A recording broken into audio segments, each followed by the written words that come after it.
I started section hiking the Appalachian Trail in the spring of 2019 with the kind of deliberate planning that my job had trained into me and the kind of naive confidence that 4 years of weekend day hikes in Shenandoah had installed in place.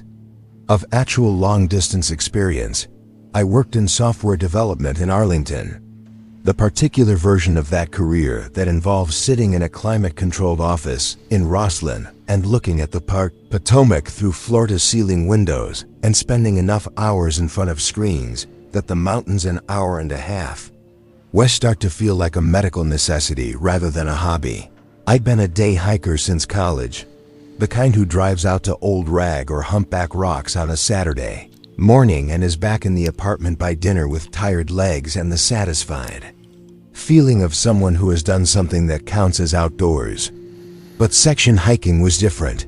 Section hiking meant overnights and meant solitude of a different quality and meant carrying everything you needed on your back and sleeping in shelters or in a tent at designated sites along a trail that runs 2,190 miles from Georgia to Maine through some of the most remote terrain on the East Coast. I should explain what section hiking looks like for someone with a full-time job and a life built around a metropolitan routine because the logistics matter to what happened. You pick a section, usually 20 to 40 miles. You drive to the trailhead or arrange a shuttle. You hike for 3 or 4 days, staying at shelters or campsites spaced roughly a day's walk apart.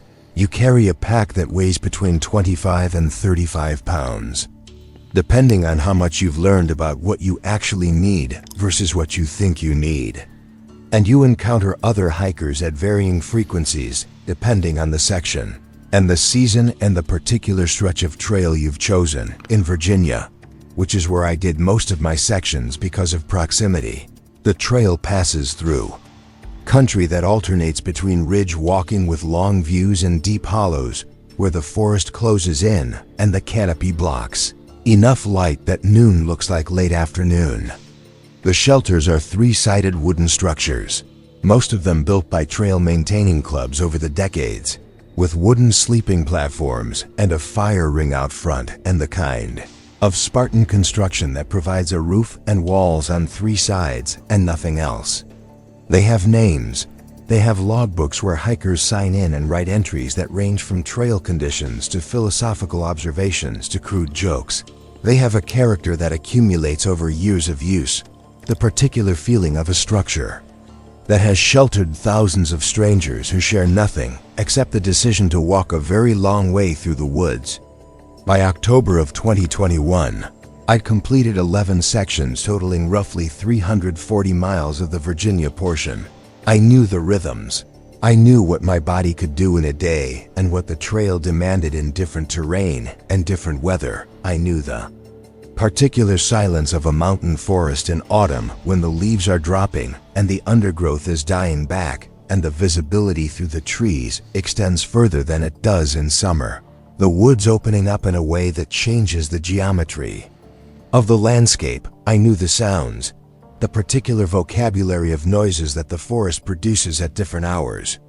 The bird activity of morning, the insect drone of afternoon, the settling quiet of dusk, and the deep, layered silence of full dark, broken by wind and the occasional movement of animals in the brush. I had learned to distinguish between the sounds that belong and the sounds that don't.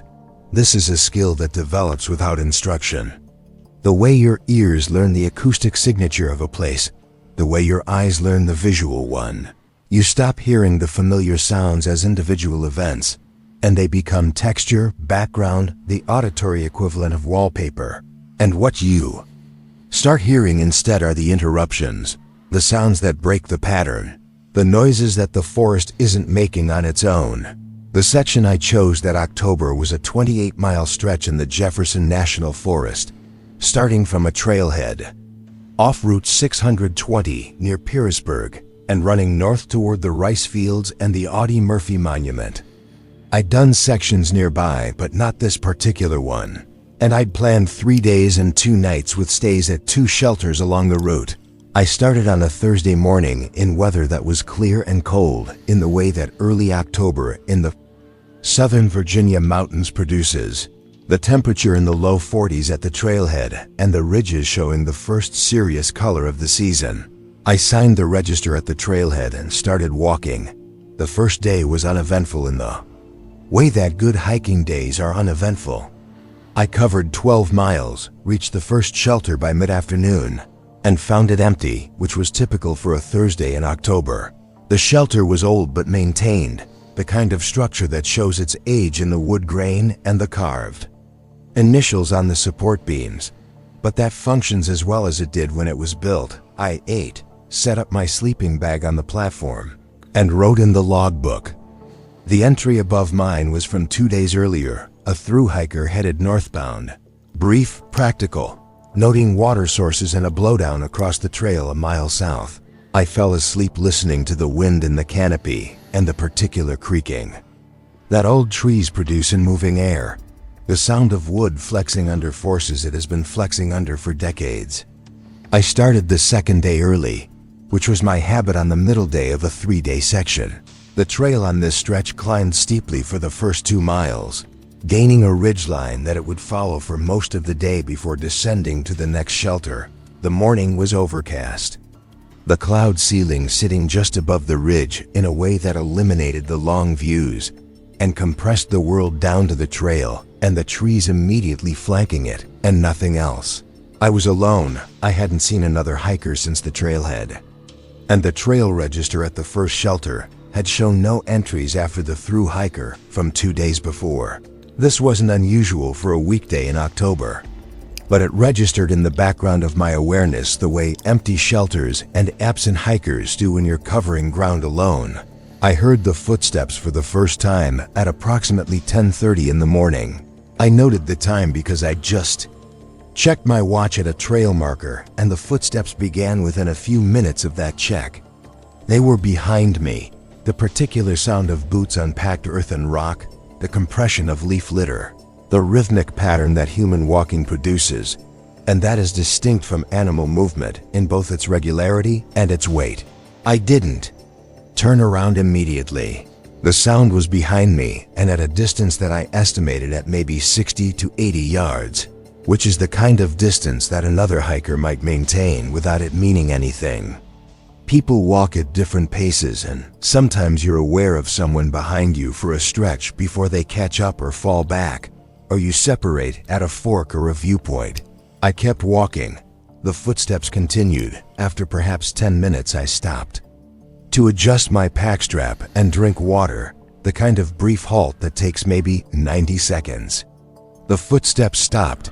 I started walking again. The footsteps resumed. I want to be clear that at this point I was not alarmed. The trail is linear. People walk the same direction. Stopping when the person ahead stops is normal because it means you're maintaining distance rather than closing it, which is actually the polite thing to do when you're behind someone on a narrow trail. I filed this in the category of normal and moved on. 30 minutes later, I rounded a switchback on a descent that gave me a clear line of sight back up the trail for roughly 200 yards.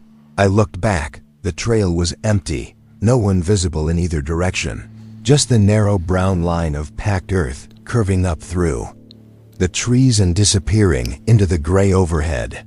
I stood there for a moment and listened. Silence, the forest silence that I knew. The wind and the settling sounds and nothing else. I turned and kept walking. The footsteps came back within 5 minutes. Same distance, same pace, same rhythmic, measured compression of earth and leaf. I stopped, they stopped. I walked, they walked. I timed it. For the next mile I varied my pace deliberately, slowing to a near stroll and then pushing to a pace that was just below a jog. The footsteps matched every change within seconds, not gradually, not with the natural lag of someone adjusting their stride immediately, as if whoever was behind me was watching me closely enough to mirror my pace in real time. I turned around and walked back the way I'd come. I walked 50 yards, then 100, then 150. The trail was empty. The woods on either side were the usual tangle of hardwoods and undergrowth, the October D-back making the forest more transparent than summer. but still dense enough to conceal a person standing still 20 feet from the trail. I saw no one. I heard nothing except the wind and a distant woodpecker and my own breathing and my own heartbeat. I stood in the middle of the trail facing the direction I'd come from, and I waited for 2 full minutes. Nothing moved, no sound of footsteps, no indication that anyone had been on this trail at any point today except me. I turned around and resumed walking north. The footsteps resumed within 200 yards. Behind me, same distance, same pace. I did not stop again.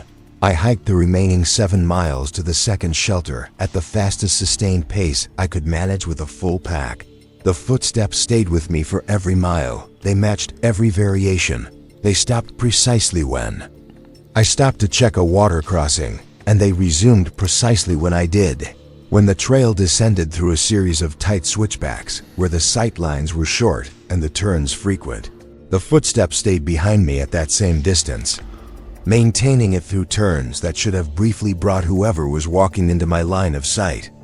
I never saw anyone, not a glimpse, not a shape between the trees, not a flash of color or movement.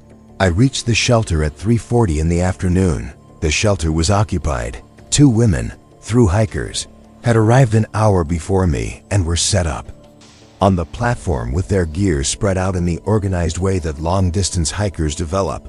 I have never been as relieved to see other people. I sat up next to them and we talked, the easy conversation that hikers share. And I asked them whether they'd seen anyone on the trail behind me. They hadn't. They'd come from the south, from the direction I was heading, and they'd seen no one all day in either direction. The footsteps didn't return while I was at the shelter. I hiked out the next morning with the 2 thru-hikers. We walked together for the first 4 miles before our paces separated and they moved ahead. I finished the section alone. I heard nothing behind me. I've done 6 more sections since then. I have not gone back to that stretch of trail in the Jefferson National Forest. I don't think about the footsteps often, but when I do, what I return to is not the sound itself, but the pace matching, the immediate, precise, second-by-second mirroring of my speed, because an animal doesn't do that. A coincidental hiker doesn't do that. A person maintaining a casual distance doesn't adjust their stride within a heartbeat of yours through 7 miles of mountain terrain. What is that is someone who is watching you with complete attention and who has decided to let you know. They're there without letting you see them. And the question I can't answer is whether the footsteps were meant as a message or a test. Whether the point was to make me aware or to find out what I would do. The trail runs through that section of the Jefferson the same way it always has. The trees drop their leaves in October and stand bare through winter and come back in spring. And whoever was behind me on that ridge is still someone I've never seen. If this story resonated with you, please consider subscribing to Fear Begins and hitting the like button. Share this video with someone who enjoys these kinds of stories. I'd also love to know. Drop a comment and tell me where you're listening from. Your support means everything to me and keeps these stories coming. Now let's continue. I was 7 months into my thru-hike when I encountered the tent. And 7 months of continuous walking had changed the way I processed the world in ways that are difficult to explain to someone who hasn't done it. I should say something about who I was before the trail, because the person matters to the story. I was 26 and I'd quit a job in logistics management in Charlotte, North Carolina, the kind of job that pays well enough to fund a thru-hike if you save for 2 years, and that drains something from you steadily enough that saving for a thru-hike starts to feel like saving for an escape rather than a vacation. I was not a particularly experienced backpacker before I started. I'd done weekenders in the Pisgah and a few overnights in the Linville Gorge and one 5-day trip on the Foothills Trail in South Carolina that had taught me what my gear weighed and what my feet could handle and what the difference was between hiking for pleasure and hiking as a daily practice. The thru-hike was supposed to be the thing I did between who I had been and who I was going to become. The particular American ritual of walking a very long distance and hoping that the walking would produce a clarity that sitting still had not. You develop a relationship with the trail that resembles the relationship a person develops with a long commute or a daily route to work, except that the commute is 2,190 miles long and your office is wherever you stop walking at the end of the day. I'd started at Springer Mountain in Georgia in late March with a pack that weighed too much and expectations that were both too specific and not specific enough, and I'd walked north through spring and summer and into early fall with the particular single-mindedness that a through hike requires, the daily commitment to covering distance that becomes less a decision and more a rhythm. The way breathing is a rhythm, something your body does because it has learned that this is what it does now. By October, I was in Vermont. The trail in Vermont is notoriously difficult. The terrain shifting from the graded, maintained paths of the mid-Atlantic to the kind of rocky, root-tangled, steep climbing and descending that slows your pace and punishes your joints and produces the particular exhaustion that comes from working hard for miles that don't accumulate the way they should. The Green Mountains in autumn are extraordinary. The color that the hardwood forests produce in early October at elevation is the kind of visual saturation that makes you stop and look even when you've been looking at beautiful things for 7 months and your capacity for being impressed has been compressed by repetition. But the beauty coexists with difficulty, and by the time I reached the section north of Killington, I was tired in the way that through hikers are tired in the 7th month. Not acutely but fundamentally, the fatigue seated in the architecture of the body rather than the surface of it. I should describe what overnight hiking looks like at that stage of a through hike, because the logistics matter. By month 7, you've refined your system to its essentials. You know exactly how long it takes you to set up camp, cook, eat, clean, and get into your sleeping bag. You know the window of light you have at different latitudes and different times of year. In early October in Vermont, that window closes around 6:30, and the darkness that follows is complete in a way that suburban or urban darkness never is. The kind of dark where your headlamp creates a tunnel of light, surrounded by a wall of nothing, and the world beyond that tunnel ceases to exist in any visual sense. You learn to navigate by headlamp. You learn to trust the white blazes painted on trees every few hundred feet. You learn the particular quality of trail under your boots by feel. The way the packed surface differs from the shoulder, and the shoulder differs from off-trail ground. The night I found the tent was October 8th.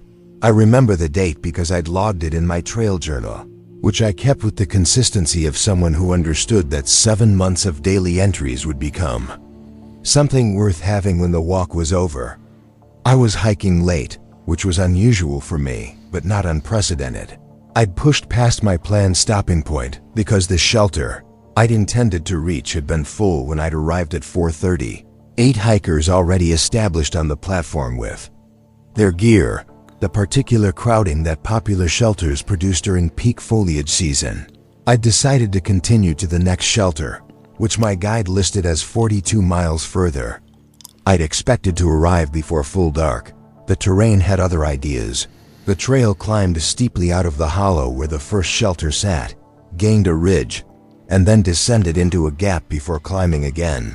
And the descents were the kind of rocky, technical footing that slows you to half your normal pace when you're navigating by headlamp. By 8:30, I'd covered perhaps 3 of the 42 miles, and I was walking in full dark with my headlamp on its medium setting, following the white blazes from tree to tree.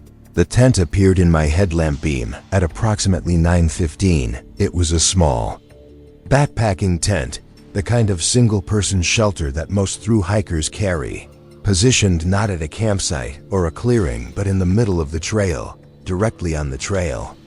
The tent was set up so that the trail passed on either side of it, with maybe 2 feet of clearance on each side, as if whoever had placed it there had deliberately centered it on the path. The rain fly was on. The vestibule was zipped shut. No light came from inside. I stopped. The beam of my headlamp illuminated the tent in that flat, direct way that LED headlamps produce. The nylon fabric, showing the particular gray-green color, that several popular ultralight tent manufacturers use. It was a real tent. It was properly staked. The guy lines were taut and anchored to small rocks, placed at the correct angles. The work of someone who had set up this tent many times and who knew exactly how the process worked. The only thing wrong was the location. Not at a campsite, not at a clearing, not at a shelter on the trail, blocking it, positioned with a precision that communicated intention. I stood there for what was probably 2 minutes. I said hello. My voice sounded flat and small in the way that voices do in deep forest at night, absorbed by the trees and the damp air, and returned as nothing. No response. I said it again, louder. Nothing. No movement inside the tent. No rustle of a sleeping bag. No shift of a body. The silence from within the tent was the particular silence of an unoccupied space. The absence of the small sounds that a sleeping person makes. The breathing and the periodic movement and the tiny adjustments that happen even in deep sleep. I should have walked around it. The clearance on either side was enough to pass, and the brush beyond the trail's edge was passable if not comfortable. But I want to be honest about what I did, which was stand in the trail and look at this tent for long enough that the looking became its own kind of paralysis.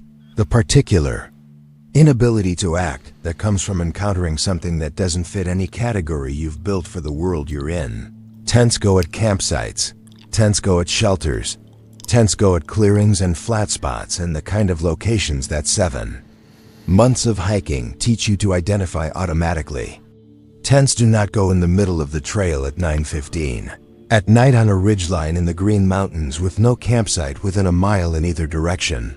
I walked around it on the left side, pushing through the low brush and stepping carefully to avoid the guy lines as I passed.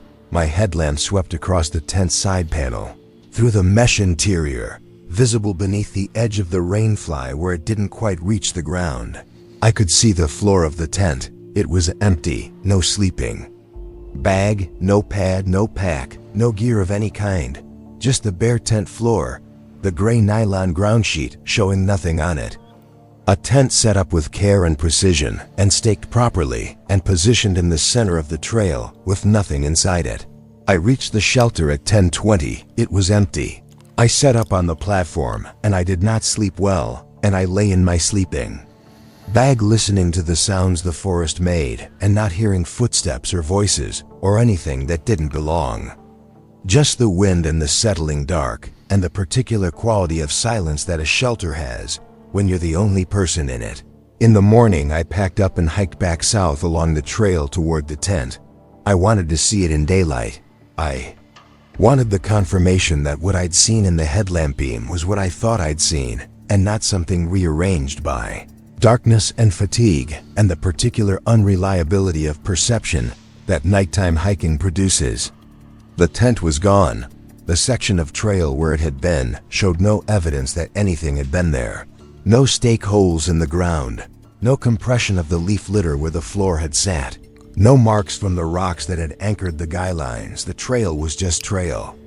The same packed earth and scattered leaves and exposed roots that every other section of trail looked like, undisturbed and unremarkable.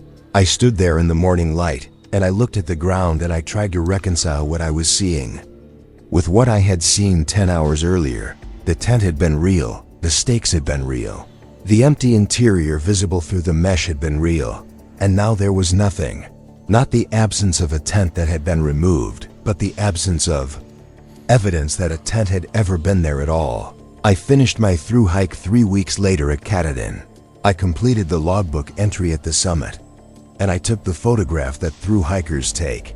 And I felt the things that thru hikers feel at the end of 7.5 months of walking. I have not told many people about the tent. The few I've told, other hikers mostly, have offered explanations that I've considered and found insufficient.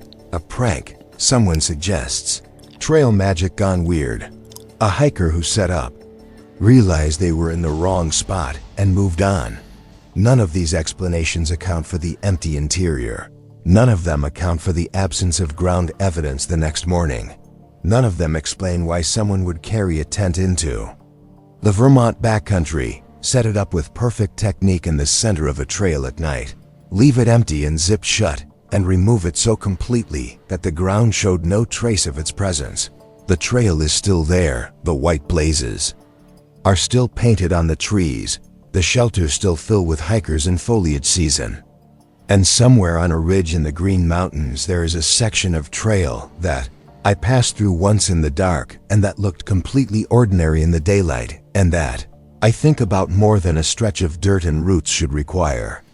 The tent was there, and then it wasn't, and I have no third sentence to put after those two that makes them make sense. My wife and I hiked the Appalachian Trail in segments across 5 years of weekends and vacation days. The kind of project that couples undertake when they share a specific interest, and when the interest is large enough to structure years of shared time around it without exhausting itself. We lived in Roanoke, which put us within driving distance of hundreds of miles of the Virginia section, and within reasonable weekend range of the sections in West Virginia and Tennessee and North Carolina that border it. Sarah had grown up hiking in the Blue Ridge with her father, the particular version of outdoor education that involves being handed a pack at age 8 and being told that complaining doesn't make the hill shorter. She knew the mountains the way people know things they learned as children, instinctively, bodily, the knowledge seated in muscle memory and spatial awareness rather than in maps and guidebooks. I'd come to hiking later, in my 20s, through the route that a lot of men in the Roanoke area come to it, which is through running trails first, and then realizing that the trails continue past the point where running them makes sense and that walking them produces a different kind of satisfaction. We'd been married 4 years when we started the project. The hiking was something we chose together, the particular version of a shared hobby that involves physical effort and planning and logistics, and that gives a marriage a structure of ongoing collaboration outside of the domestic and professional routines that constitute most of shared life. We kept a spreadsheet. Sarah maintained it with the organizational precision that her work as a data analyst had instilled in her. Each section logged with dates and mileage and conditions and the particular metrics that mattered to us: elevation, gain, water source reliability, shelter quality, the practical information that repeat hikers accumulate and that transforms unfamiliar terrain into known territory over time. By the time we reached the section I'm going to describe, we had completed roughly 600 miles across 3 states and had developed the particular communication shorthand that couples develop around a shared activity. We knew each other's pace and each other's habits, and each other's tolerance for discomfort, and each other's signals for when a day had been enough. We knew how to share a shelter platform without negotiation, and how to divide camp tasks without discussion, and how to walk in companionable silence for hours without either of us interpreting the silence as anything other than what it was. 2. People comfortable enough with each other and with the activity that conversation was optional rather than required. We had our systems, we had our routines. We had the particular confidence that comes from having done a thing many times in many conditions, and from knowing that the thing, while occasionally uncomfortable, was fundamentally safe and manageable and within the boundaries of what we could handle together. The section was in the Untitled National Forest in western North Carolina, a 3-day stretch that included 2 nights at trail shelters.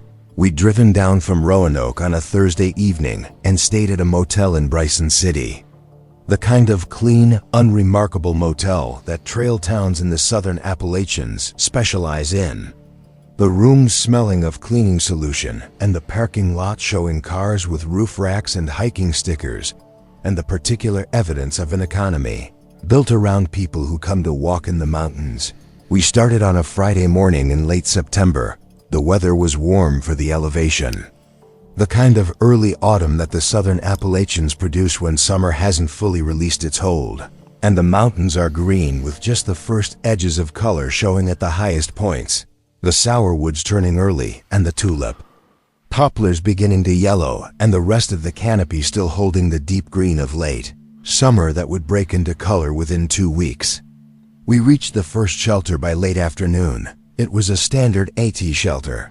3 walls and a roof and a wooden platform and a fire ring, set back from the trail in a small clearing, bordered by hemlock and rhododendron, the rhododendron forming the dense, dark wall that it forms in the southern mountains, the leaves leathery and evergreen, and creating an understory so thick that it blocks sight lines beyond 10 or 15 feet. The shelter faced east. The clearing was maybe 40 feet. Across, the privy was a short walk uphill on a side trail, marked with a small wooden sign. We were the only ones there, which was not unusual for a Friday weekday, and Friday arrivals at less popular shelters often meant solitude. The weekend hikers not arriving until Saturday morning, if they arrived at all. We ate dinner and watched. The light changed the way it changes in the mountains in September. The particular transition from gold to amber to the deep blue dusk that precedes full dark in the hollows. The hollow where the shelter sat collected the dark early, the surrounding ridges cutting the last direct light by 6 o'clock and the ambient light fading through a gradual diminishment that turned the trees from distinct shapes into silhouettes and then into suggestions and then into nothing. We were in our sleeping bags on the platform by 8:30, which was early even for us, but the kind of early that felt natural. When the dark came down and the forest closed in and there was nothing to do, that sleep didn't serve better. Sarah fell asleep quickly, the way she always did on the trail, her body switching off with an efficiency that I envied, and that I attributed to the physical confidence she carried from a childhood spent in these mountains. She trusted the woods. She slept in them the way she slept in our bedroom in Roanoke. Completely and without reservation, I lay awake longer. Not from anxiety, but from the particular alertness that the first night in the woods produces, the body recalibrating to a different set of ambient sounds and a different quality of dark. I was nearly asleep when I heard the whispering. It came from behind the shelter, from the woods to the west, from the uphill side where the terrain rose steeply through hemlock and rhododendron into the ridge above. The sound was distinct from the wind and the settling forest noise and the small animal movements that the undergrowth produced at irregular intervals. It was a human voice. It was whispering, and it was saying Sarah's name. I want to be precise about this because precision matters, and because the alternative to precision is the kind of vague recounting that allows people to dismiss what I'm describing as wind noise or animal sound or the auditory pareidolia that the human brain produces when it's tired and in an unfamiliar environment. The voice was human. The word was Sarah, not a sound that resembled Sarah, not a syllable pattern that my brain interpreted as Sarah, the name, complete and clear, spoken in a whisper that was close enough to be heard distinctly through the open front of the shelter, and distant enough that I could not identify a direction more specific than the woods to the west. It was spoken twice, with a pause between the repetitions that was approximately the length of a breath. Sarah, and then again Sarah. I sat up on the platform. Sarah was asleep beside me, her breathing even undisturbed. I listened. The forest did what the forest does at night. The layered silence that isn't silence at all, but a composition of small sounds too numerous to separate. The wind moving through the hemlock canopy, and the occasional creak of a tree trunk, and the rustling of small animals in the leaf litter, and the distant, barely audible sound of the creek that ran through the hollow below the shelter. The whispering had stopped. I lay back down. I told myself the things you tell yourself when you hear something in the woods at night that you can't explain. The rational catalog of possibilities that the conscious mind produces to manage the part of the brain that is older and less interested in explanations. Wind through the rhododendron leaves can produce sounds that approximate speech. The hollow's acoustics could carry a sound from a distance and reshape it. My brain, tired and in a transitional state between waking and sleep, could have imposed a pattern on random noise. These are the explanations I offered myself. None of them were convincing. All of them were necessary. 20 minutes later it came again. This time it said my name, David. Whispered from the same direction, the same distance, the same quality of voice. The kind of whisper that carries further than it should in still air. The sibilants distinct, the vowels compressed, the name unmistakable. Not a sound that resembled. David, my name David, and then, after that same breath-length pause, Sarah, both names, spoken in sequence from the dark woods behind the shelter where the rhododendron wall blocked any view of whatever or whoever was producing the sound. I did not wake Sarah. I want to explain why, because the decision seems wrong in retrospect, and it seemed wrong at the time, and I made it anyway. I did not wake her because waking her would have required me to describe what I was hearing and describing. What I was hearing would have made it more real than I wanted it to be at 11 o'clock at night in a shelter in the Nantahala, with no one else around and no cell service and no way to address what was happening except to acknowledge it.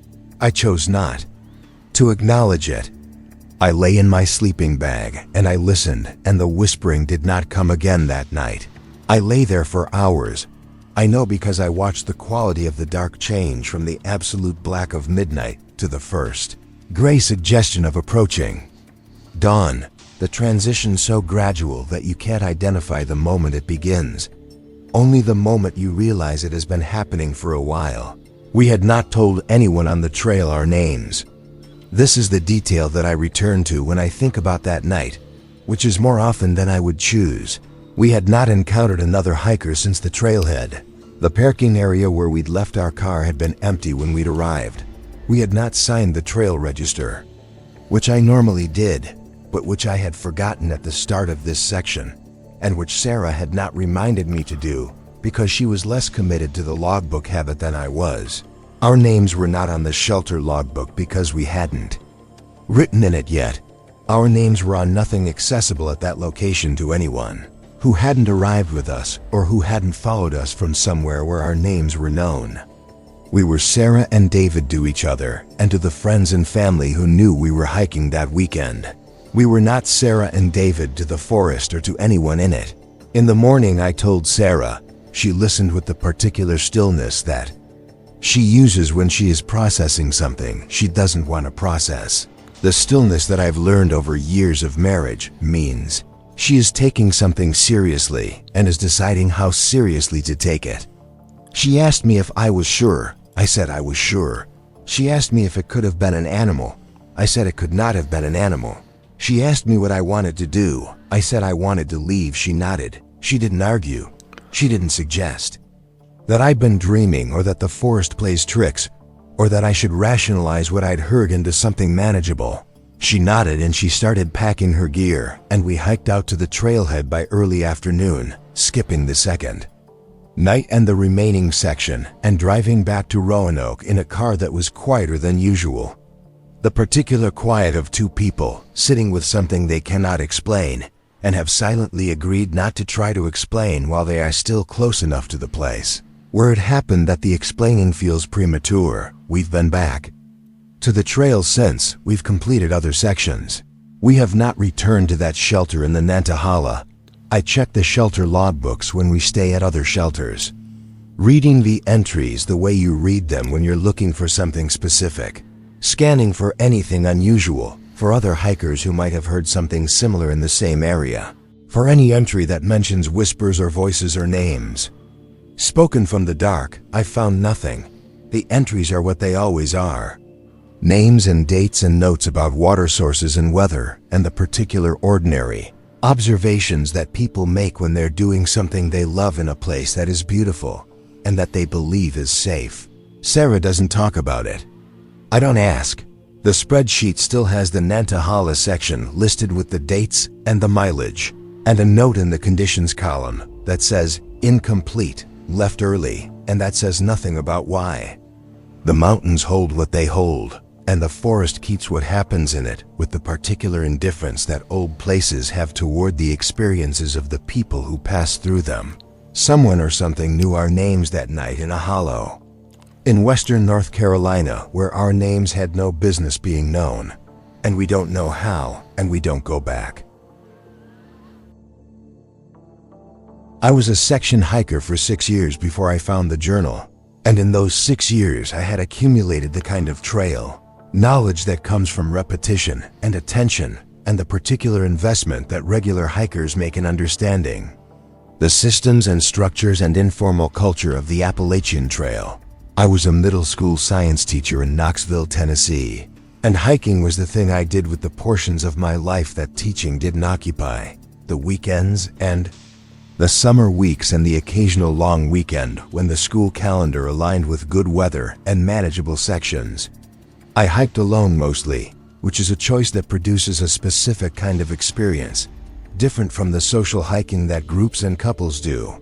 More internal, more observational, more dependent on your own attention for both safety and satisfaction. Solo hiking is a practice of noticing. You notice things when you're alone that you don't notice in company. Because conversation occupies the part of the brain that would otherwise be processing the environment, cataloging the details, filing the small observations that accumulate into the kind of deep familiarity with a landscape that only solitude and repetition produce. The at in the Smokies is a different animal from the at in Virginia or New England. The Smokies section runs along the ridgeline of the Great Smoky Mountains National Park, crossing peaks above 6,000 feet through forest. That is among the oldest and most biologically dense in North America. The old-growth spruce fir forest at elevation is the kind of forest that predates European settlement and that carries in its structure and its silence a quality that younger forests don't have, the particular weight of a place that has been what it is for longer than most things last. The trail in the park requires permits for overnight stays, and hikers are required to sleep at designated shelters rather than camping at large, which creates a system of scheduled stops and predictable flow that other sections of the trail don't have. You apply for permits in advance. You are assigned to specific shelters on specific nights. The Park Service tracks who is where and when. The particular institutional management that a national park applies to the problem of thousands of people wanting to walk through a wilderness that can only sustain so many of them at once. The shelters in the Smokies are substantial structures, many of them stone or heavy timber, with chain-link fronts that can be closed at night to keep bears out. The bear management is serious. The rules are enforced. The rangers patrol. You hang your food on cables suspended between trees, or you store it in the bear-proof boxes at the shelter sites. You don't cook in the shelter. You don't bring food into the shelter. The Smokies section of the ATA operates with a level of institutional structure that makes it feel managed in a way that the wilderness sections further north do not.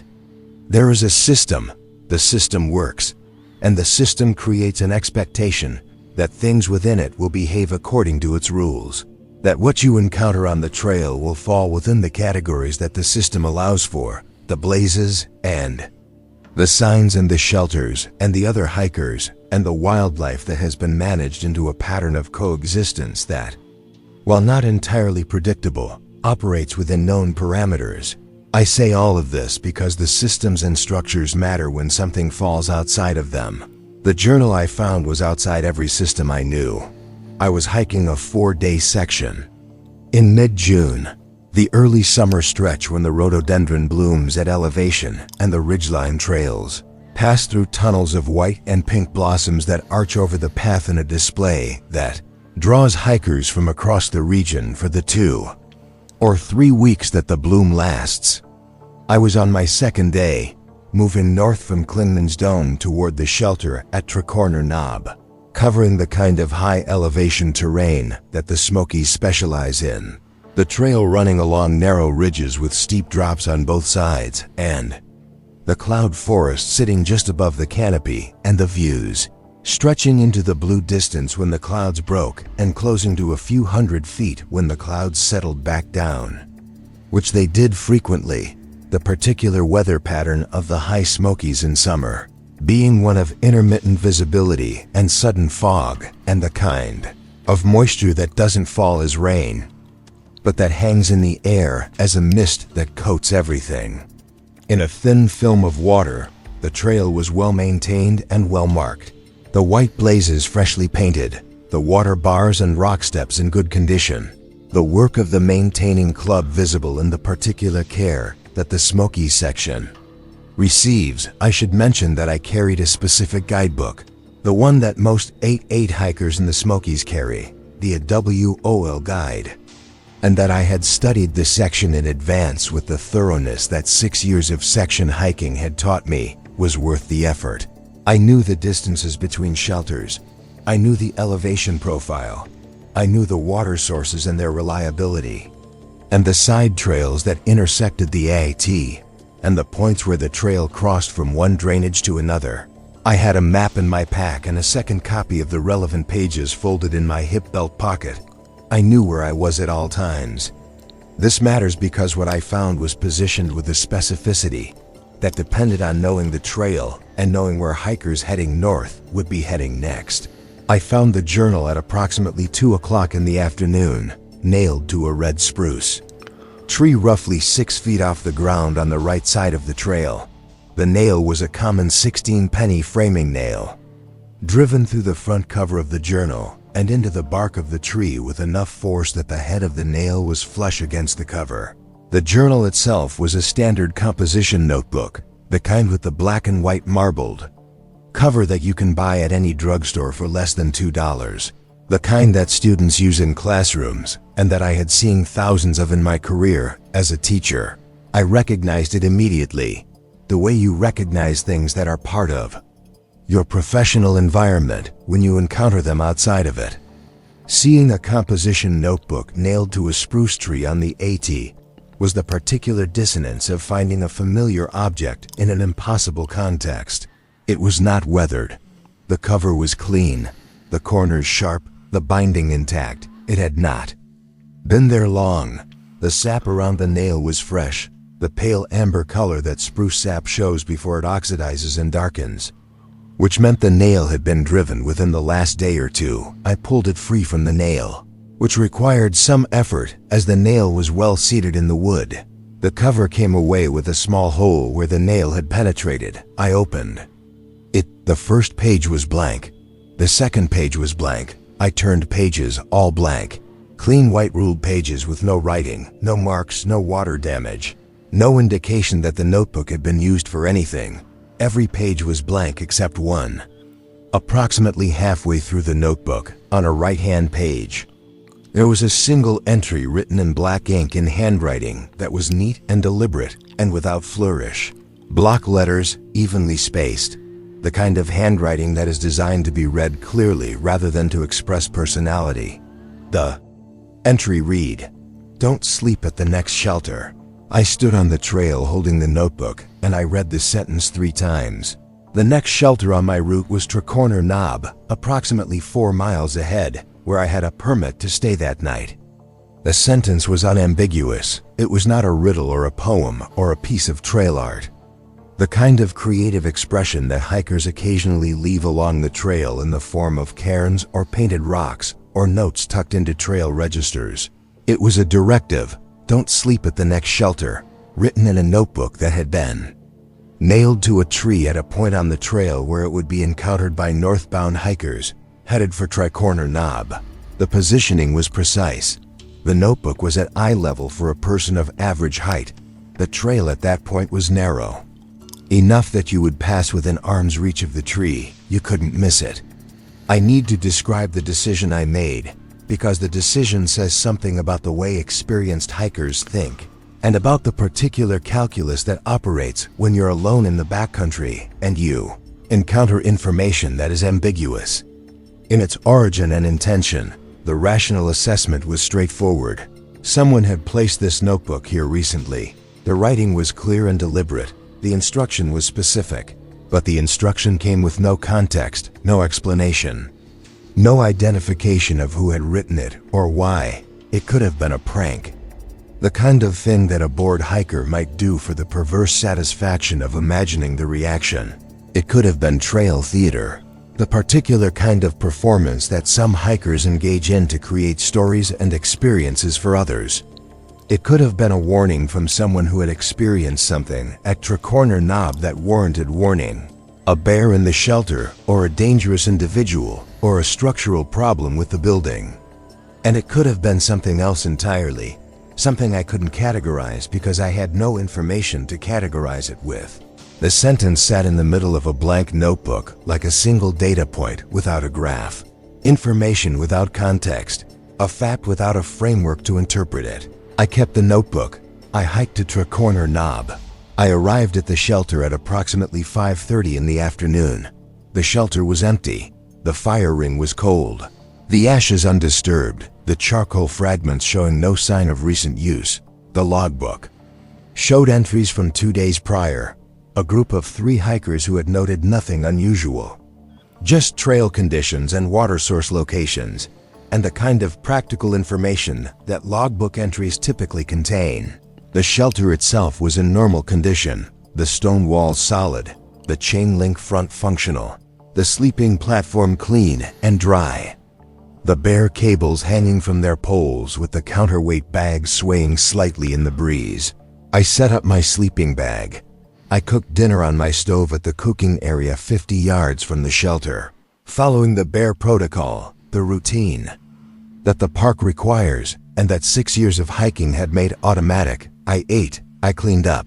I sat on the edge of the platform as the light began to change, and I looked at the forest, and I looked at the notebook in my hands, and I read the sentence again, and I decided to stay because I had a permit and because the shelter was dry and because the alternative was hiking 4 additional miles in fading light to a campsite I wasn't sure existed, and because I was a rational person who made decisions based on evidence, and the evidence was a single sentence in a drugstore notebook nailed to a tree by someone I didn't know. I slept at the shelter. Nothing happened.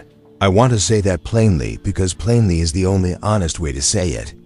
Nothing happened during the night. No sounds that didn't belong. No visitors, no disturbance of any kind.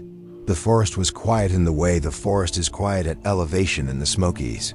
The deep silence of old growth and altitude and distance from roads and towns, and the particular humming baseline of civilized noise that you only realize you've been hearing your entire life when it's absent. I slept well. I woke to clear skies and birdsong and the morning light that comes into an east-facing shelter in a way that fills the space gradually and completely. I packed up and hiked out, and I completed the section over the next 2 days without incident, and I drove home to Knoxville with the notebook on the passenger seat of my car. Here is what I think about. I think about the fact that the notebook had only 1 entry on 1 page in the middle of the book. Not the first page, which is where you would write if you were writing a note for someone to find when they opened. The cover, the middle, as if the placement within the notebook mattered. As if the person who wrote it wanted the reader to turn pages, to experience the blankness before reaching the words, to feel the accumulation of empty pages as a kind of preparation for the sentence that was coming. I think about the fact that the handwriting was controlled, and even the handwriting of someone who was calm when they wrote it, who was not rushed or frightened or emotional, but who was doing something they had planned to do and were executing with care. I think about the fact that someone carried a framing nail into the Smokies backcountry. You don't carry a framing nail by accident. A framing nail is not a piece of gear that ends up in your pack the way a spare carabiner or an extra stuff sack does. A framing nail is a deliberate addition to your load. It serves one purpose, and whoever carried it knew what that purpose was before they left the trailhead. Nothing happened at the shelter. That's the true statement. But the true statement exists alongside another statement that is also true, which is that I don't know what happened at Tricorner Knob before I arrived, or what happened after I left, or what happened on the nights that fell between the last logbook entry and my arrival.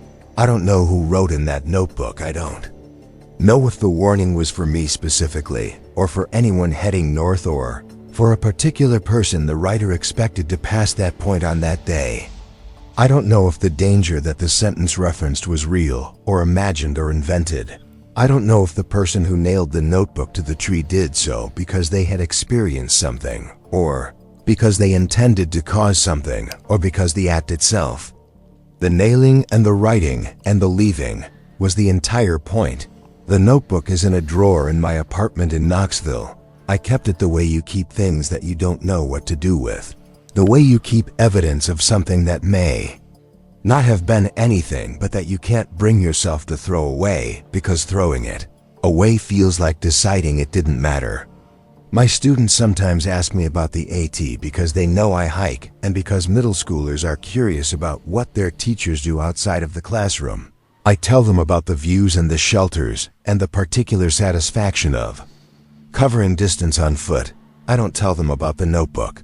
I don't tell them that somewhere in the Great Smoky Mountains, someone nailed a warning to a tree in a blank composition book of the kind that sits in stacks in my supply closet, and that I hand out on the first day of every school year. And caring that much about anything, carrying a nail into the backcountry and driving it into a spruce tree and leaving a single sentence in a blank book for a stranger to find, is either a warning or a threat, and I haven't figured out which. And 6 years of trail knowledge and 20 years of teaching and a lifetime of believing that things have explanations have not helped me figure it out.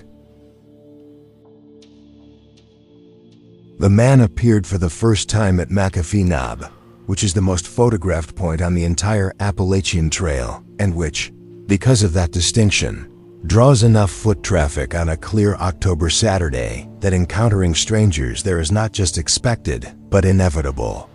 I need to establish this because what made the man remarkable was not his presence at McAfee Knob, but the pattern that his presence revealed over the course of a day that covered 12 miles and 4 overlooks, and that ended with me sitting in my car in the parking lot at the Route 311 trailhead, with the doors locked and my hands not quite steady on the steering wheel. I was 34. I worked as a veterinary technician at a small animal practice in Salem, Virginia. The kind of practice that handles routine wellness visits and dental cleanings and the particular emergencies that pet owners produce when their animals eat something they shouldn't have on a Sunday evening. I'd been at the practice for 7 years. I liked the work and I liked the animals and I liked the daily rhythm of appointments and procedures and the particular satisfaction of a job where the outcomes are usually good and the gratitude is usually genuine. I hiked alone on weekends, which was a habit I developed after my divorce 2 years earlier. The particular replacement activity that fills the hours that used to be filled by the routines of shared life. Saturday mornings that had once involved grocery shopping with another person, and Sunday afternoons that had once involved the particular domestic negotiation of what to watch or where to eat now involved lacing up boots and driving to a trailhead and walking until the walking had used up enough of the day that going home felt like a natural next step rather than a retreat to an empty apartment. I don't say that for sympathy. I say it because it establishes why I was alone on the trail, and why being alone on the trail was something I'd become comfortable with in a way that I might not have been during the years when solitude was not my default state. And I say it because women who hike alone develop a specific awareness that needs to be described plainly rather than dramatically. This is not a statement about living in fear. It is a practical observation about the particular attention that solitary women in outdoor spaces learn to maintain. The background processing that runs continuously and that monitors the environment for the patterns that indicate safety and the patterns that don't. You learn to notice who is on the trail and where they are relative to you and whether their behavior fits the patterns that normal trail use produces. You do this automatically, the way you check your mirrors when you're driving, not because you expect a collision, but because the habit of checking is the thing that keeps you safe. If a collision is coming, you note faces, you note distances, you note pacing, and you note when something changes. When a face appears where it shouldn't, or a distance closes in a way that doesn't match the normal dynamics of trail traffic. McAfee Knob was crowded, Saturday in peak foliage, clear skies, temperatures in the mid-50s. The kind of day that brings everyone from Roanoke and Blacksburg and the New River Valley and the surrounding areas out to the overlooks with their cameras and their dogs and their groups of friends in matching university sweatshirts. I reached the overlook at approximately 11 o'clock in the morning. Having started from the Route 311 parking area at 8:30, the rock outcropping was full of people sitting on the edge, standing in line for the photograph, eating snacks, pointing at landmarks. In the valley below, the particular controlled chaos that a famous overlook produces on a perfect day. I'd been to McAfee a dozen times. I knew the crowd. I knew the rhythm. I sat down on a rock away from the main cluster, ate an apple, and looked at the Catawba Valley below, the farms and the roads, and the tiny shapes of buildings in the distance. The view that has been photographed so many times that seeing it in person produces the strange sensation of recognizing something you've never actually stood in front of before. The man was sitting on a rock approximately 30 feet from me, slightly uphill, facing in my direction. He was average in every respect that I could catalog at that distance. Average height, average build, brown or dark hair. Wearing a gray fleece jacket and khaki hiking pants and boots that looked neither new nor old. He was alone. He was not eating or drinking or taking photographs or consulting a map or checking a phone or doing any of the things that people do. At Overlooks, he was sitting. He was looking in my direction. When I looked at him, he did not look away. Not the natural glance and redirect that people do when accidental eye contact occurs in public space. He held the look, steady, unhurried. Without expression, I assigned this no significance. A crowded overlook. People sit. People look around. Eye contact happens, and most of the time it means nothing because most of the time people are just existing in public space, the way people exist in public space. I finished my apple, took a photograph of the valley, and continued north on the trail toward Tinker Cliffs. The trail between McAfee Knob and Tinker Cliffs runs along the ridgeline through open woods and occasional rock outcroppings. The terrain rolling but not difficult. The kind of hiking that allows a steady pace and a clear head, and the particular meditative quality that ridge walking produces when the views are long and the weather is fair. I was thinking about nothing in particular. I was enjoying the color, the maples and oaks along the ridge, showing the deep reds and oranges that the Blue Ridge produces in mid-October when the conditions are right. The kind of color that justifies every use of the word spectacular, and that still manages to exceed the word when you're standing in the middle of it.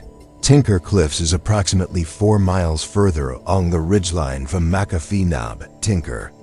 Cliffs is less crowded because it requires more hiking to reach, the kind of natural filtration that distance produces, where the casual visitors turn back and the committed hikers continue. I reached Tinker Cliffs at approximately 1:15 in the afternoon. There were perhaps a dozen people spread along the cliff edge, far fewer than McAfee Knob, the atmosphere quieter. The particular stillness that a more remote overlook is compared to a popular one. I found a spot, sat down, drank water, and looked at the view, which faces a different direction than McAfee and shows a different section of the valley. The Catawba Creek drainage and the farmland beyond it, and the ridges receding into the blue haze that gives the mountains their name. The man was there, same gray fleece, same khaki pants, same position relative to me, slightly uphill, roughly 30 feet away, same orientation, facing me, same stillness, no food, no water bottle, no camera, no phone. Sitting on a rock and looking at me with the steady, unhurried attention of someone who is doing exactly what they intend to be doing, and who has no interest in pretending otherwise. I felt the first edge of something then. Not fear exactly, recognition, the particular cognitive shift that happens when a coincidence occurs a second time and stops being a coincidence and starts being a pattern. 4 miles of trail between McAfee Knob and Tinker Cliffs. He had covered the same distance I had. He had arrived before me or shortly after. He had positioned himself in the same relative location. The same distance, the same angle, the same orientation, and he was watching me again. Not glancing, watching. The kind of sustained, purposeful attention that does not occur accidentally and that, when you become aware of it, changes the quality of every space you share with the person producing it. I left Tinker Cliffs and continued north. I walked faster than my usual pace. The trail from Tinker descends through a series of switchbacks before crossing a gap and climbing to a smaller Overlook that doesn't have an official name, but that hikers call the Hay Rock for the large rock formation that marks it. I reached it at approximately 2:40, fewer people, maybe 5 or 6. The man was there, gray fleece, 30 feet away, watching. 3 overlooks, same man, same distance, same behavior. The rational explanations were available, and I cycled through them with the deliberate, systematic attention that I apply to diagnostic puzzles at the clinic. The process of listing possibilities and testing them against evidence. He was hiking the same section I was. He was faster than me and arrived first. He liked overlooks. He was a quiet person who didn't engage with strangers. These are all possible. Each explanation was individually plausible. Each explanation failed to account for the consistency of his positioning. The way he chose a spot that was always the same approximate distance from me, and always oriented so that he was facing me directly. The same 30 feet, the same slight elevation above my position, the same unwavering attention. People don't do that accidentally 3 times across 12 miles. People who are coincidentally hiking the same trail don't triangulate their rest positions relative to a specific stranger.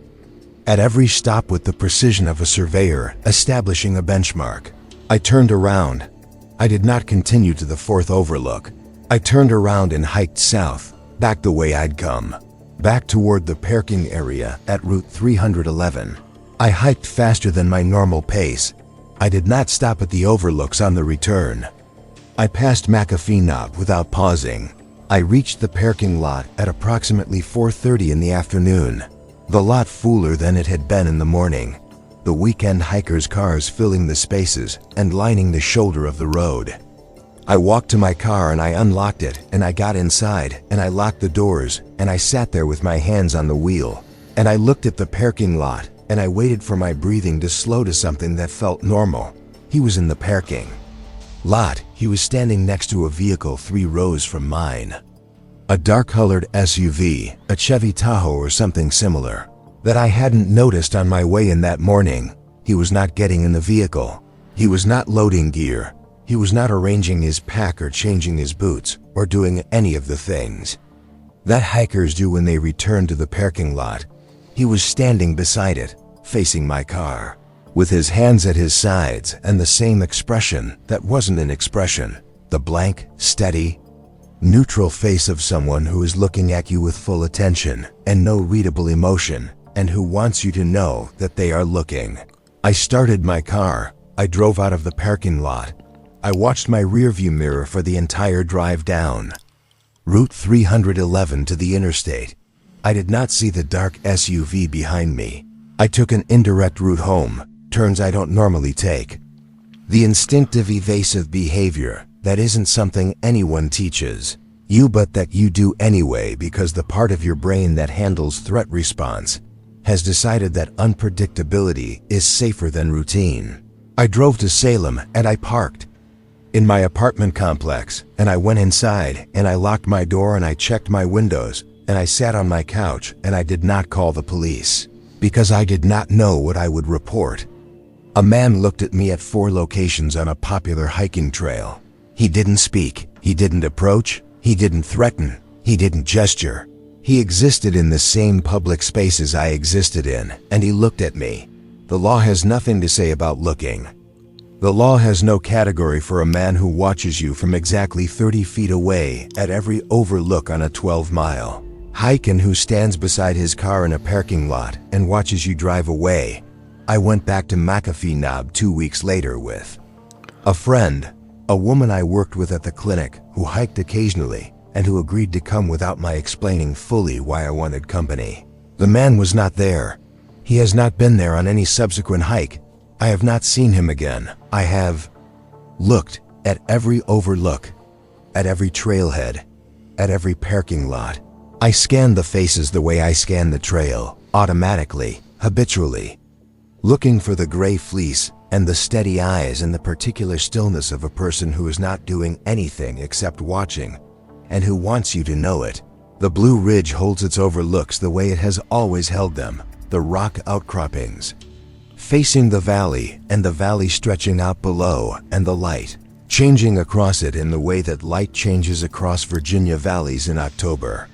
The shadows lengthening and the color deepening and the ridges going blue and then purple and then dark. And I still hike, and I still hike alone sometimes, though less often than I did before, and never on that section, and never without telling someone exactly where I'll be and exactly when I expect to be back. Alone means something different to me now. Alone means checking. Alone means looking at every face at every overlook and measuring every distance and noting every person who sits still when everyone else is moving.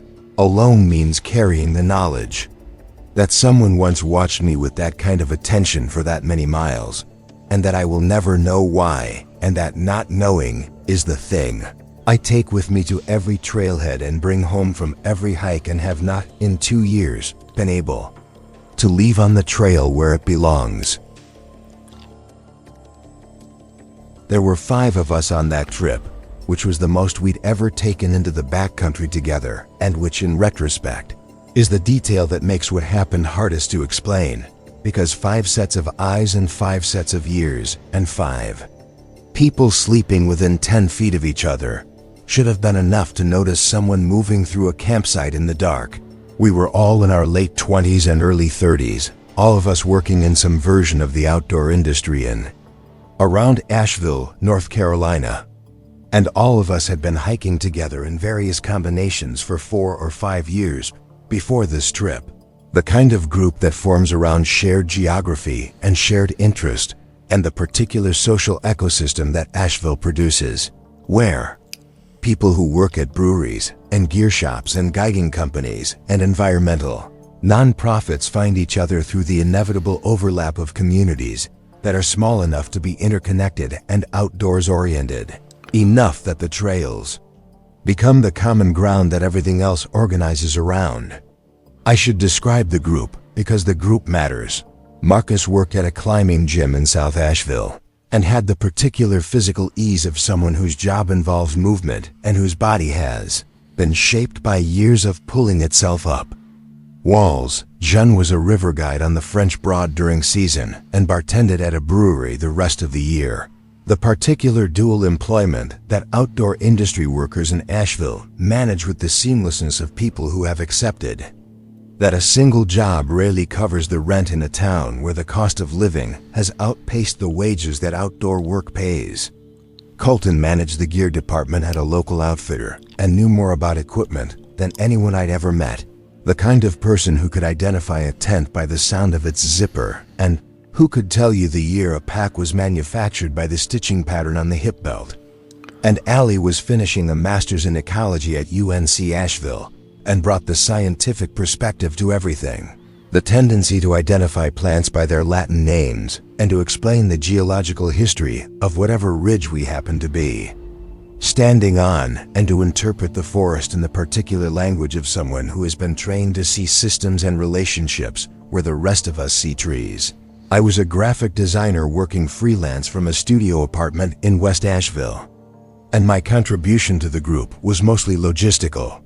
The planning and the route selection and the driving coordination that someone in every hiking group ends up doing because they're the one who finds satisfaction in spreadsheets and timetables and the particular pleasure of a well-organized itinerary. The trip was a 3-night section on the 8 in the Roan Highlands, the stretch of trail that crosses the high balds along the Tennessee-North Carolina border. I need to explain the Roan Highlands because the landscape matters to the story in ways that go beyond scenery. The Roan Highlands are unlike most of the Appalachian Trail. The balds are treeless summits covered in grass and rhododendron and wild blueberry. The particular ecological anomaly of high-elevation grasslands that should, by all rights, be forested, but that have been open for as long as anyone can document. The explanations for their existence ranging from Native American land management to soil chemistry to patterns of ice and wind that prevent tree establishment. The balds produce views that extend in every direction without the interruption of forest. The kind of open, exposed landscape that feels more like Scotland or the high moors than the typical closed canopy hiking that the AT in the southeast is known for. The wind on the balds is constant, the weather changes fast, the sky is enormous, and the camping is exposed and dramatic and beautiful in a way that draws hikers from across the region for the particular experience of sleeping on top of a mountain, with nothing between you and the stars except whatever your tent is made of. We started from Carver's Gap on a Thursday in early September. The weather was clear. The temperature at the Gap was in the low 60s and would drop into the 40s at night. The particular temperature range that early September at 6,000 feet produces in the southern highlands, warm enough to hike in a t-shirt and cool enough that the sleeping bags you packed had better be rated for what the night was actually going to do. We hiked out along the bald in a loose group, the trail running through open grass with the views opening up on both sides. The Blue Ridge extending to the east in layered ridges fading to blue, and the Tennessee Valley extending to the west in a broad, hazy expanse, and the sky enormous above us in the way that sky is enormous when trees aren't framing it, the particular vertigo of open air above and open land below, and the trail running along the spine of the mountain between them. We made camp that first night at a designated site just below one of the balds, a flat area with a fire ring and room for multiple tents, sheltered from the wind by a stand of spruce and rhododendron that bordered the clearing on three sides. The spruce grove was dark and dense, the trees old enough to have developed the particular gnarled, wing-shaped character that high-elevation spruce develops over decades of exposure. The trunks twisted and the branches reaching in the direction that the prevailing wind pushes them, and the canopy forming a wall that blocked both the wind and the view beyond the camp. We set up 3 tents, Marcus and Colton sharing one, Jean and Allie sharing another, and me in my solo tent, the arrangement that had become standard for our group, and that placed the 3 tents in a rough triangle around the fire ring with the openings facing inward toward the center of the camp. This was not deliberate architecture. This was the way 5 people who have camped together many times arrange themselves in a space, optimizing for conversation and fire access, and the particular social geometry that a group naturally produces when they're settling in for the evening. We cooked dinner, we sat around the fire, we talked about the things that hiking groups talk about when the day has been good and the weather is cooperating and the fire is producing the particular warmth and light that makes the surrounding darkness feel like a wall rather than a space. The darkness held at bay rather than pressing in. The conversation ranged through trail conditions and work complaints and the particular gossip and inside references that 5 years of friendship produce and that make a group conversation unintelligible to an outsider and completely natural to everyone involved. We stayed up later than usual because the sky was clear and the stars above the bald were the kind of dense, brilliant display that you only see at elevation in places where the nearest significant light source is 30 miles away. The Milky Way visible not as a suggestion, but as a structure, a band of light with depth and texture and the particular granularity that you never see from anywhere that has a street light. We went to bed around 11 o'clock. I heard the others settling into their tents. The sounds of sleeping bags being zipped and pads being adjusted, and the quiet conversations that couples have in tents before sleep. The murmured exchange that is too soft to hear the words of, and that you recognize by its rhythm and its tone as the particular intimacy of 2 people talking in a small space before they stop talking and fall asleep. And then the camp went quiet, and I lay in my sleeping bag and I listened to the wind moving across the bald above us and the particular settling sounds that a spruce grove makes at night, the creaking and the small movements of branches and the occasional sound of a cone falling, and I fell asleep. I woke to Jun's voice. It was early. The light was the pale gray of just after dawn. The sun not yet above the ridge, but the sky bright enough to illuminate the camp in the flat, shadowless way that pre-dawn light produces. Everything visible, but nothing casting a shadow. The world rendered in the particular monochrome that precedes The moment when the sun clears the ridge and color returns. Jeanne was standing outside her tent in her sleeping bag liner. Looking at the fire ring, she said my name. I unzipped my tent and looked out. Our boots were arranged in a circle around the fire ring. All 5 pairs, 10 boots, placed sole down in a perfect circle around the stone ring, evenly spaced, each pair touching. The left boot and the right boot of each pair placed side by side. With the toes pointing outward, away from the fire ring, the heels toward it, the circle was precise, the spacing was even. As if someone had measured the distances between each pair with a tape measure or a length of cord. The boots had been removed from the vestibules of our tents, where each of us had placed them before going to sleep, which was the standard practice. The universal habit that hikers develop of keeping boots in the vestibule, where they stay dry and accessible, and where you can find them in the dark if you need them. Marcus was awake now, and Colton and Allie. We stood around the fire ring in our camp shoes and our sleeping bag liners, and we looked at the boots and we looked at each other, and the looking produced no answers. 5 pairs of boots removed from them. 3 tents arranged in a circle that none of us had arranged. Marcus asked if anyone had gotten up during the night. No one had. Colton asked if anyone had heard anything. Any zipper, any footstep, any movement in the camp after we'd gone to sleep. No one had. Allie asked the question that I was thinking but hadn't said, which was whether someone from outside our group could have come through the campsite during the night, and the question hung in the morning air with the particular weight of a question that doesn't have a good answer regardless of which way you answer it. If someone had come through the camp, they had entered 3 tents, removed 5 pairs of boots, arranged them in a measured circle, and left without waking anyone. If no one had come through the camp, then one of us had done it in our sleep, which required the same sequence of actions, executed unconsciously. I want to describe the vestibule situation because it matters. My tent's vestibule zips from the inside. The zipper has a small fabric pull tab that makes noise when it's moved. The particular sound of nylon on nylon that is distinct and recognizable, and that I have heard thousands of times over years of camping. To remove my boots from my vestibule, someone would have had to unzip the vestibule from the outside, reach in past the rainfly, remove both boots, and rezip it. The vestibule was zipped when I woke up. I'd checked, instinctively, the way you check things that should be a certain way before you fully process that something is wrong. Zipped. The other tents showed the same. Vestibules zipped closed.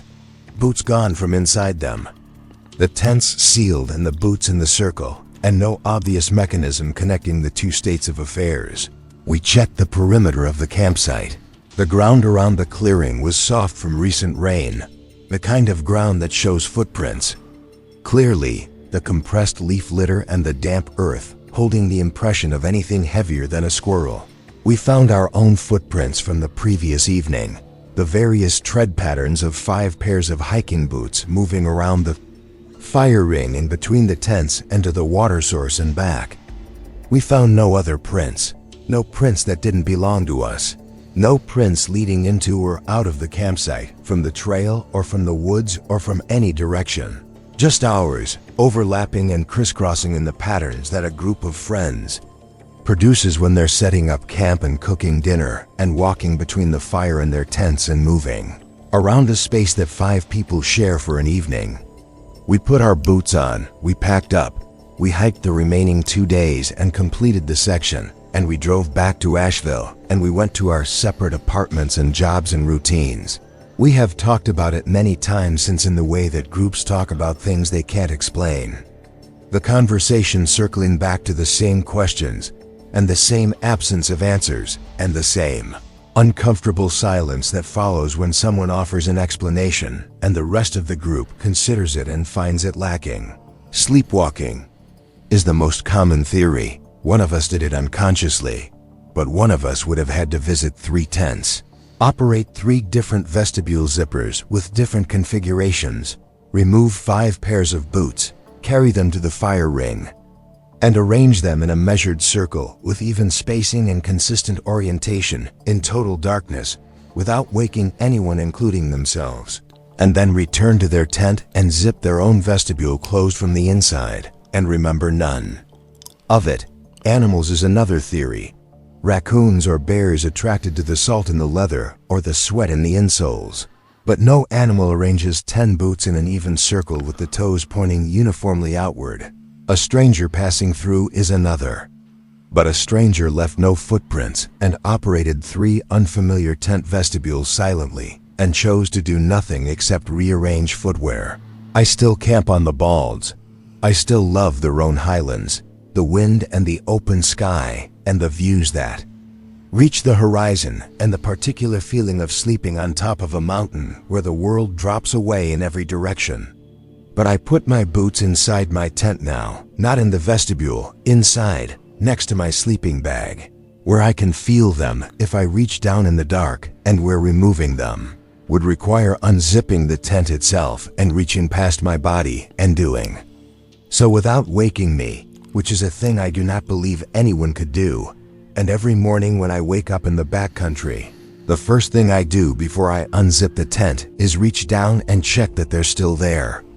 They always are, but the check-in has become part of the routine, the permanent alteration of behavior that comes from waking up one September morning on a bald in the Roan Highlands and finding that the things you left in one place have been moved to another place by a process that 5 people and the campsite itself have refused to explain. I am a trail runner, which is a different thing from being a hiker, and the difference matters to what happened because trail runners interact with the landscape at a speed and with a sensory focus that hikers don't share. When you're running trails, you process the ground differently. Your eyes are scanning 2 to 3 strides ahead continuously, reading the surface for roots and rocks and grade changes, and the particular hazards that mountain trails produce at the speed that running requires. Your hearing shifts. You stop hearing the forest as a collection of individual sounds and start hearing it as a texture, a baseline against which changes register immediately. The snap of a branch or the flush of a bird or the sound of something moving at a pace that doesn't match the ambient rhythm. You become, over years of practice, an instrument tuned to detect anomaly, and you do this at 7 or 8 miles an hour through terrain that is constantly changing under your feet. Trail runners develop a particular relationship with surfaces. You know the sound of your own footfalls on dirt, on rock, on root, on mud, on gravel, on pine needle, on wet leaves. Each surface has an acoustic signature that you learn without studying and that you recognize without thinking about it. You know what you're running on by the sound your shoes make, the way a musician knows a note by its pitch. I ran trails in the southern Appalachians of North Carolina out of Brevard, where I lived and worked as a physical therapist at a sports medicine clinic that served a clientele made up largely of runners and cyclists and climbers. The particular patient population that a town at the edge of the Pisgah National Forest produces. Brevard sits in a valley surrounded by mountains that hold some of the best trail running in the southeast. The trails climbing from the valley floor at 2,200 feet to ridgelines above 5,000 feet through forest that ranges from the lush cove hardwoods of the lower elevations to the spruce and fir of the high peaks. I ran 4 or 5 mornings a week before work with the kind of regularity that makes running less an activity and more a structural element of daily life, the thing around which the other things organize themselves. My alarm went off at 5:45. I was on the trail by 6:15. I ran for 60 to 90 minutes depending on the route. I was showered and at the clinic by 8:30. This was the rhythm. This was the architecture of my days, built on a foundation of trail and effort and the particular satisfaction that comes from starting every day with something difficult and physical and solitary. I knew the trails the way a commuter knows roads. I knew the surfaces and the grades, and the seasonal conditions, and the particular way the light changed at different times of year, at different points on different trails. I knew which sections flooded after rain, and which sections dried fastest, and where the ice formed first in November, and where the wildflowers appeared first in April. I knew the trails as well as I knew any physical space in my life, better than my apartment, better than the clinic, with the kind of intimate, bodily knowledge that comes from moving through a space thousands of times at a speed that requires you to pay attention to every square foot of it. The section of trail I need to describe runs along a ridge above the Davidson River and passes, at approximately mile 3 of my usual morning loop, a small cemetery. The cemetery is old. The stones date to the mid-1800s. The inscriptions weathered to the point where most of them require effort to read. The names and dates softened by 150 years of rain and freeze-thaw, and the particular erosion that mountain weather applies to anything that stands still long enough. The cemetery sits in a small clearing on the uphill side of the trail, enclosed by a low stone wall that has collapsed in places, the wall holding its shape in the way that dry stacked stone holds shape, gradually, imperfectly, the stones settling and shifting, but maintaining the essential outline of what they were built to enclose. The graves are marked with a mix of carved headstones and simpler fieldstone markers, some upright, some tilted, some flat on the ground where they've fallen and been left because the people who would have righted them are themselves buried somewhere, and the cemetery has no one maintaining it except the seasons and the slow work of moss. There are perhaps 30 graves. The clearing is shaded by old oaks that have grown since the last burial, and that now canopy the entire site in a cover dense enough that the ground beneath stays damp and mossy, even in dry weather. I passed this cemetery 3 or 4 times a week for 6 years. It was a landmark on my loop, the point where I knew I was at mile 3 and where I sometimes checked my pace on my watch, and where the trail widened briefly before narrowing again. As it continued along the ridge, the cemetery was quiet and unremarkable, and it sat in its clearing, being old, and being a cemetery, and being the particular kind of historical remnant that the southern Appalachians hold in abundance. The evidence of lives lived in these mountains before the National Forest existed and before the trails were trails, and before the land was anything other than the place where families farmed and prayed and buried their dead within sight of the ridges that had framed their entire existence. The run I need to describe was on a Tuesday in late October. I'd started at 6:15 in the morning, which put me on the trail in the pre-dawn gray. The light sufficient for trail running, but not for detail. The world rendered in the monochrome that precedes sunrise, when the sky is bright enough to see by, but the sun hasn't yet added color to anything. The air was cold, mid-30s, and my breath showed in the headlamp beam for the first mile before the effort warmed me enough that I stopped noticing the temperature. I reached the cemetery section at approximately 6:40. The trail at that point runs along the edge of the clearing, the stone wall on my right maybe 15 feet away. The slope down to the Davidson River on my left. I was moving at my usual pace, roughly a 7.5-minute mile, which on trail translates to a pace that is fast enough to feel like running and slow enough to manage the technical footing. Without falling, as I passed the cemetery, I heard footsteps behind me on gravel.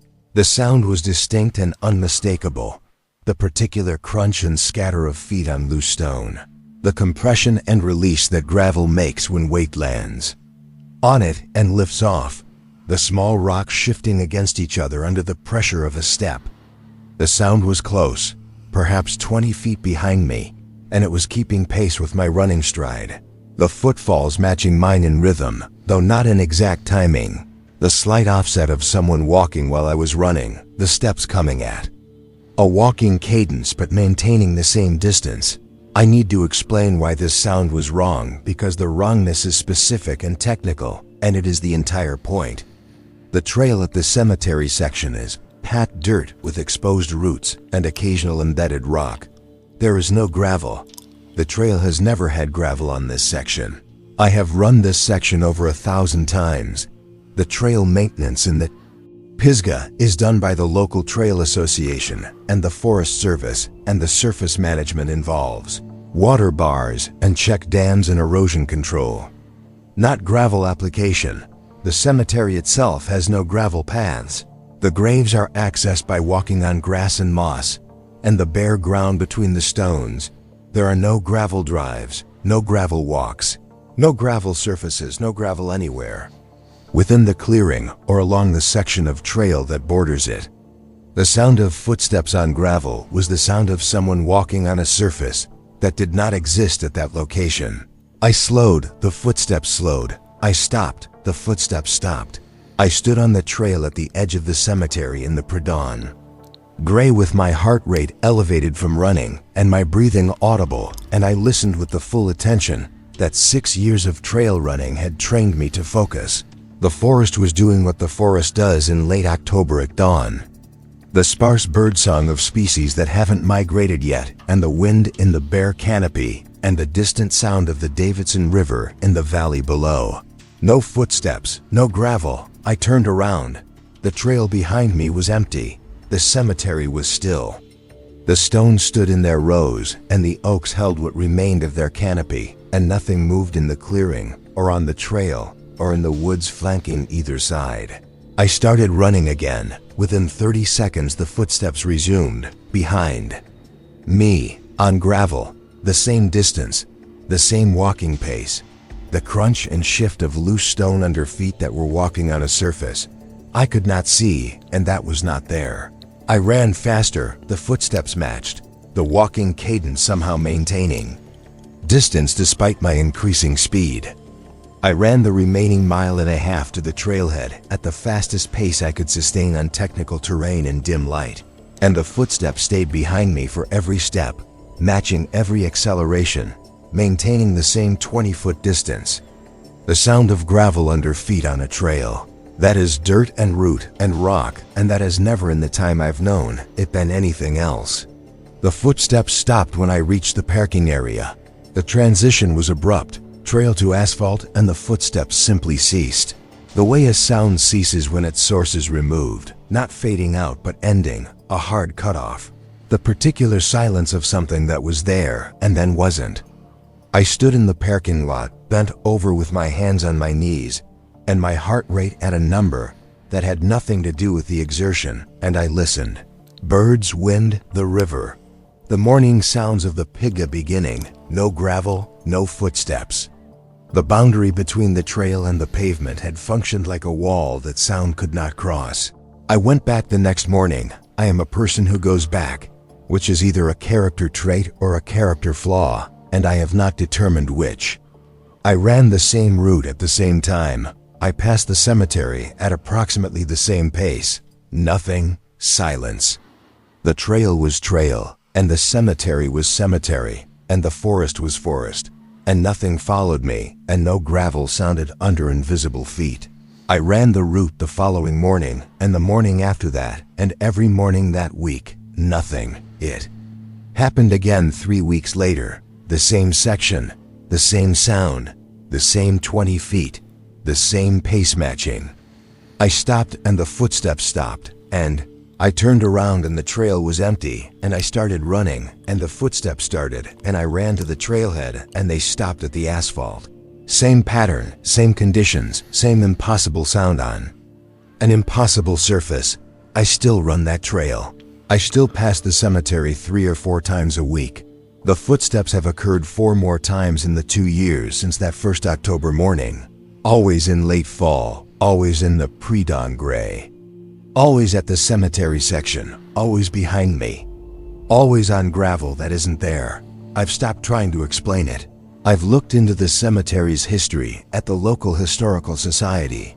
The families buried there were farming families from the hollow below, Scotch-Irish mostly, the particular demographic that settled these mountains in the early 1800s, and that worked the land and built the walls and laid the paths between the graves where they visited the dead. Whether there were gravel paths once, laid along the graves and between the stones before the forest reclaimed the clearing and the moss covered. Whatever surfaces had been maintained by people who are now themselves buried under those surfaces. I don't know whether what I hear is an echo of something that existed 150 years ago. I don't know. I know the sound. I know it's gravel. I know there's no gravel there. and I know that whoever is walking behind me stops when I reach the road, as if the boundary between the trail and the pavement is a line that they recognize and that I can cross and they cannot. The cemetery keeps its stones, the trail keeps its surface, and twice a year, in late October, something walks behind me on a path that only it can feel. The storm arrived faster than the forecast had predicted, which is a thing that storms in the Appalachian Mountains do with a regularity that should teach forecasters humility and that, despite decades of experience, continues to catch hikers in positions they wouldn't have chosen if the weather had behaved according to the models. I was hiking alone on a section of the AT in western Maine, the Mahoosic Range, which is consistently rated as the most difficult section of the entire trail. The terrain so steep and so rocky and so relentlessly vertical that thru-hikers who have walked 1,000 miles to get there still describe the Mahoosics as the hardest thing they've done.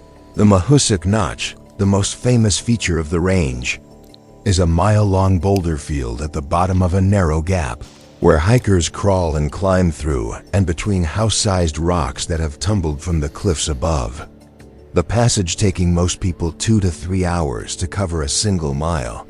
I was not hiking the Notch on this trip. I was on a section to the north. But the Notch's reputation gives a sense of what the range demands and what the people who hike it are prepared for. I was a carpenter from Portland, Maine, 46 years old. And I'd been hiking sections of the Maine for 8 years with the particular determination of someone who lives close enough to difficult terrain to access it regularly and who has the kind of body shaped by manual work that handles the demands of mountain hiking without the training that office workers need before they attempt it. Carpentry and hiking share a relationship with physical effort that people who do both understand. The familiarity with sustained exertion and the comfort with discomfort and the particular patience that both require. The willingness to keep working when the work is hard because stopping doesn't get the thing done. One knew the Mahoosics. I knew what they asked. I had developed over 8 years of regular trips. The particular respect for the range that comes from having been humbled by it enough times to understand that the mountains don't care about your fitness level or your experience, and that the weather and the terrain will do what they do regardless of your plans. The lean-to was not a shelter I'd planned to use. My itinerary had me reaching a different shelter 2 miles further north. But the storm changed the plan the way storms change plans, absolutely and without negotiation. The sky went from overcast to dark in 20 minutes, and the wind came up from the southwest, with the particular force that a frontal system produces when it meets a mountain range and is forced upward and the pressure differential accelerates. The wind through the gaps and over the ridges. The first rain arrived in the way that mountain rain arrives when the system behind it is serious. Not gradually but all at once. The transition from dry to soaked happening in seconds rather than minutes.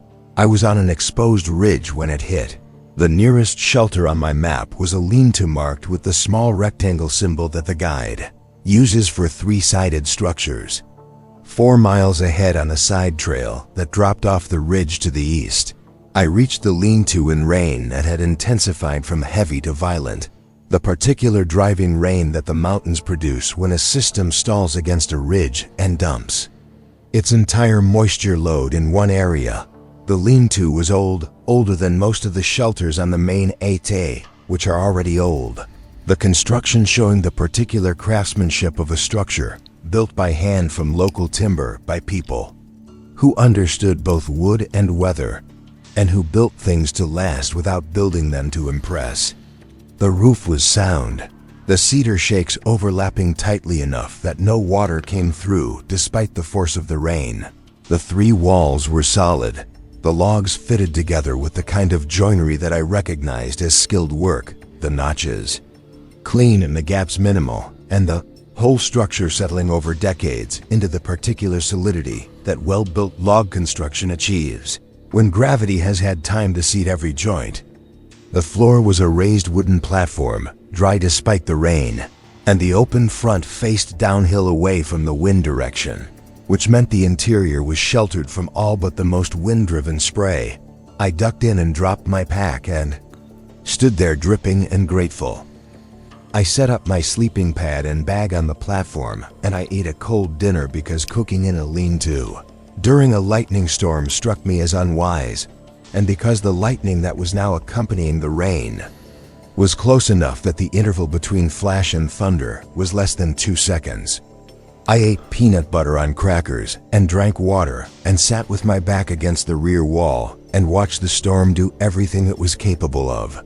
The rain coming in sheets and the wind bending the spruce trees and the lightning illuminating the forest in white snapshots that showed every detail of the trees and the ground and the rain in frozen clarity before returning everything to darkness.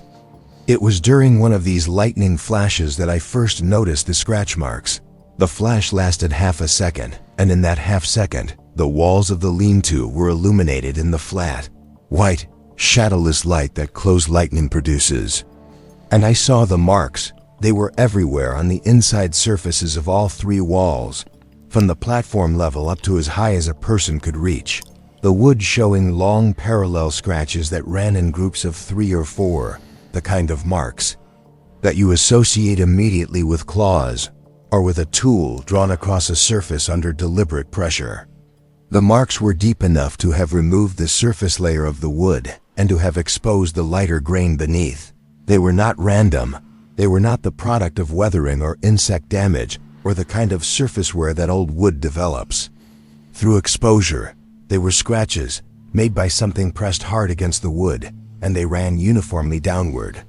Each set of parallel lines descending from approximately shoulder height toward the platform in strokes that were roughly 2 feet long. I turned on my headlamp and examined them with the attention that a carpenter gives to marks on wood. Particular professional scrutiny that comes from years of studying what tools and forces do to surfaces. The walls were covered, hundreds of sets of marks, overlapping in places, the older ones darkened by age and the oxidation that exposed wood undergoes over time, and the newer ones showing the pale, fresh grain of recently cut timber. I ran my finger along several of the marks. The depth was consistent, approximately 1/8 of an inch, deep enough that whatever made them had pressed with real force. The width of each individual scratch was narrow, maybe 1/16 of an inch, and the spacing between parallel scratches within each group was even roughly half an inch apart. 3 or 4 parallel lines, evenly spaced, uniform in depth and width, repeated hundreds of times across every reachable interior surface. As a carpenter who has spent 20 years reading the marks that tools make on wood, I can tell you that these were not made by any conventional tool I know. A chisel leaves a different profile. A knife leaves a different edge. A rake or a comb leaves marks that are wider and more variable in depth. And animal claws, which was the obvious thought, leave marks that vary in spacing and depth, because the anatomy of a paw produces inconsistent pressure across the toes. These marks were too uniform to be animal, too narrow to be a standard tool, too numerous and too consistently executed to be the work of a single episode, and some of them, on the rear wall directly behind where I was sitting, were very new. The wood in the scratches was pale and clean, and the tiny fibers at the edges of the cuts were still raised and hadn't been pressed flat by moisture or contact. These marks had been made recently, within days. The storm continued. I was not leaving. Outside was lightning and horizontal rain and a mountain ridge that was no place to be. I settled in with the rational understanding that the marks were old accumulations, that whatever had made them was not currently present, that I was alone in a lean-to, in a storm, and the safest thing to do was stay put. The rational part of my mind presented these facts calmly. The rest of my mind spent the night in a state of alert attention that I could not override. At approximately 2 o'clock in the morning, during a lull when the rain eased and the wind dropped and the forest went briefly, uncannily quiet, I heard it. A sound from the exterior of the rear wall, directly behind my head, a slow, deliberate, downward scraping, the sound of something being drawn across wood with pressure. The particular sound that a hard edge makes on a wooden surface when it is cutting rather than sliding, the sound of material being removed, of grain being split, of the surface of the wood giving way under something sharp and heavy. It lasted perhaps 3 seconds, then it stopped, then it started again, from a slightly different position on the same wall, same downward motion, same pressure, same duration. 3 seconds of careful, measured scratching, stop, shift position. 3 seconds more. I did not move. I sat on the platform with my back no longer against the rear wall, having pulled forward instinctively when the sound began. And I stared at the wall and I listened. The scratching came 3 more times, each time from a slightly different position, each time with the same deliberate pace, the sound of something that was doing exactly what it intended to do. And that was not hurrying, and that was not concerned about the person sitting 6 inches of log wall away from whatever was making the marks.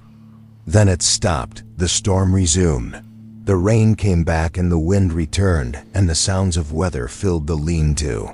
And whatever had been on the other side of the wall was either gone or was continuing its work beneath the noise of the storm where I could no longer distinguish it. In the morning the storm had broken, and the forest was wet and dripping, and the light came in clean and gray. I walked around to the rear wall. The exterior showed the same marks as the interior, hundreds of downward scratches covering the logs, and on the lower right section, at the height where the sounds had come from, fresh marks, 3 sets of 4 parallel lines, the wood pale and newly exposed, made that night, made while I sat on the other side and listened. I reported the condition to the maintaining club. The volunteer I spoke with said he'd check it. I never heard back. I checked the shelter log 2 months later. No entries mentioned marks or sounds. The logbook read the way logbooks read: weather and water sources and grateful notes about dry places and storms. Either the marks were unremarkable to other hikers, or they were something that others like me noticed and chose to keep to themselves. I am a carpenter. I have spent my professional life understanding what happens when forces act on wood. Blades cut clean, claws tear uneven, weather cracks along the grain, insects bore round holes. What I heard that night and what I saw the next morning fits none of these categories, and the lean-to stands in the Mahoosics with its marks on every wall, deepening, accumulating, added to by something that comes in storms or in the dark or whenever no one is looking. And the wood holds the record of every visit, the way wood holds everything, faithfully in the grain until someone replaces the boards or the structure falls or the forest takes it back. The campsite was wrong before I could articulate why it was wrong. The recognition arriving in the body before it reached the mind. The particular tightening in the chest and the slight acceleration of the pulse that the human nervous system produces when it detects a pattern that means danger, even when the conscious brain hasn't finished cataloging what it's seeing. I've thought about that a lot since, the fact that my body knew before I did. This is something that people who spend extended time in wild places understand in a way that is difficult to convey to people who don't. The knowledge that your body is reading the environment constantly, and that it reads faster and more accurately than your deliberate thoughts, and that the moments when your body tightens and your breathing changes are the moments you should listen to rather than explain away. I was 42 years old and I was an electrician by trade, working for a company in Johnson City, Tennessee, that handled commercial and industrial jobs across the Tri-Cities area, the kind of steady, physically demanding work that shapes your hands and your posture and your relationship with problem solving in ways that carry over into every other part of your life.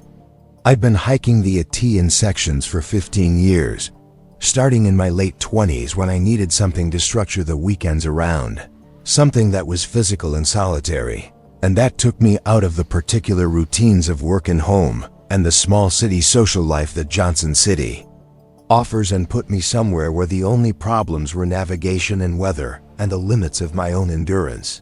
15 years of section hiking had given me roughly 1,200 miles of the trail, scattered across every state from Georgia to New Hampshire, completed in the non-sequential patchwork fashion that section hikers use, picking sections based on proximity and season and available time and the particular logistical calculus that a working person applies to the problem of wanting to walk a very long trail without quitting their job to do it.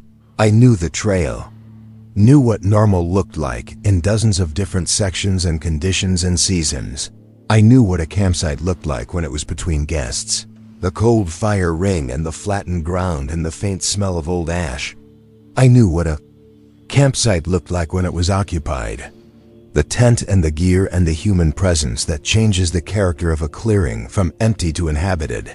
I knew the difference between the two states the way an electrician knows the difference between a live wire and a dead one, by experience, and by the particular attention that years of professional practice develop.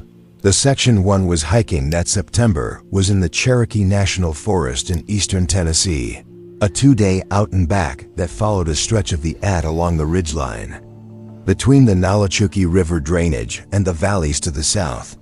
The trail in the Cherokee passes through hardwood forest that in September still holds the full green of late summer, the canopy dense and the shade deep, and the undergrowth showing the particular lushness that a wet summer produces, the ferns, and the nettles and the rhododendron filling the gaps between the trees in a density that limits visibility off trail to 20 or 30 feet. I was on my second day, heading back south toward my car at the trailhead, covering ground I'd hiked the day before in the opposite direction.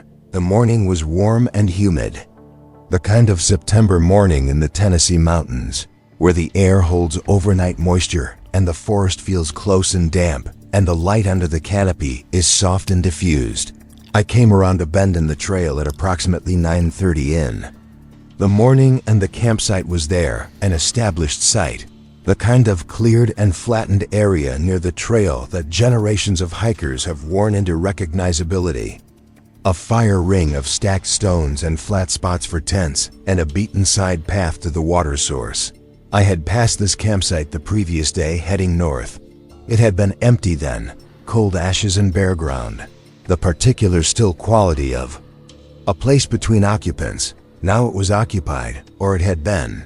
A tent was set up at the flat spot nearest the trail, a 2-person backpacking tent, orange and gray, the fly taut and properly staked, the vestibule unzipped and open. The door rolled back to show the interior, where a sleeping bag lay unzipped on a pad with a stuff sack at the head end and a headlamp clipped to the interior loop, and a paperback book face down beside the pad, open to whatever page the reader had stopped at. A large pack, 60 liters or more, the size that suggests a long trip or a hiker who hasn't learned to go light, sat propped against a tree with the hip belt unbuckled and a water bottle in the side pocket. A pair of trekking poles leaned against the same tree. A bandana hung from a branch to dry. Camp shoes, the rubber sandals that hikers change into at camp, sat side by side near the tent's entrance. The fire ring held a fire, not coals, not embers. Active flames, small but present, the wood recently fed. The particular stage of a fire that someone has been maintaining within the last 10 or 15 minutes. The smoke rose in a thin column through the still morning air and on a flat rock. Beside the fire ring sat an aluminum backpacking pot with oatmeal in it. I could see the oatmeal. I could smell it. The pot was steaming. I stood at the edge of the campsite, and I looked at this scene with the full attention of a person who has spent 15 years learning what normal looks like in the backcountry, and who was looking at something that was not normal. Everything about the campsite said occupied. Everything about the campsite said active, present, in progress. The particular quality of a space where someone is currently doing something and has been doing it moments ago. The sleeping bag was unzipped as if someone had just gotten up from it. The book was face down and open as if someone had just set it aside. The fire was burning as if someone had just added wood. The oatmeal was steaming as if someone had just cooked it, and no one was there. The tent was visible and empty. The clearing was visible and empty. The water source was visible through the trees. A small stream 30 feet downhill, and no one was at it. The trail was visible in both directions, and no one was on it. The forest around the campsite was open enough at that point, the undergrowth sparse in the shade of the mature oaks, that a person standing or sitting within 50 feet would have been visible. No one was visible. The campsite was full of a person's presence and empty of the person. I said hello. The word landed flat. I said it again, louder, projecting in a circle that covered the tent and the woods and the trail and the water source.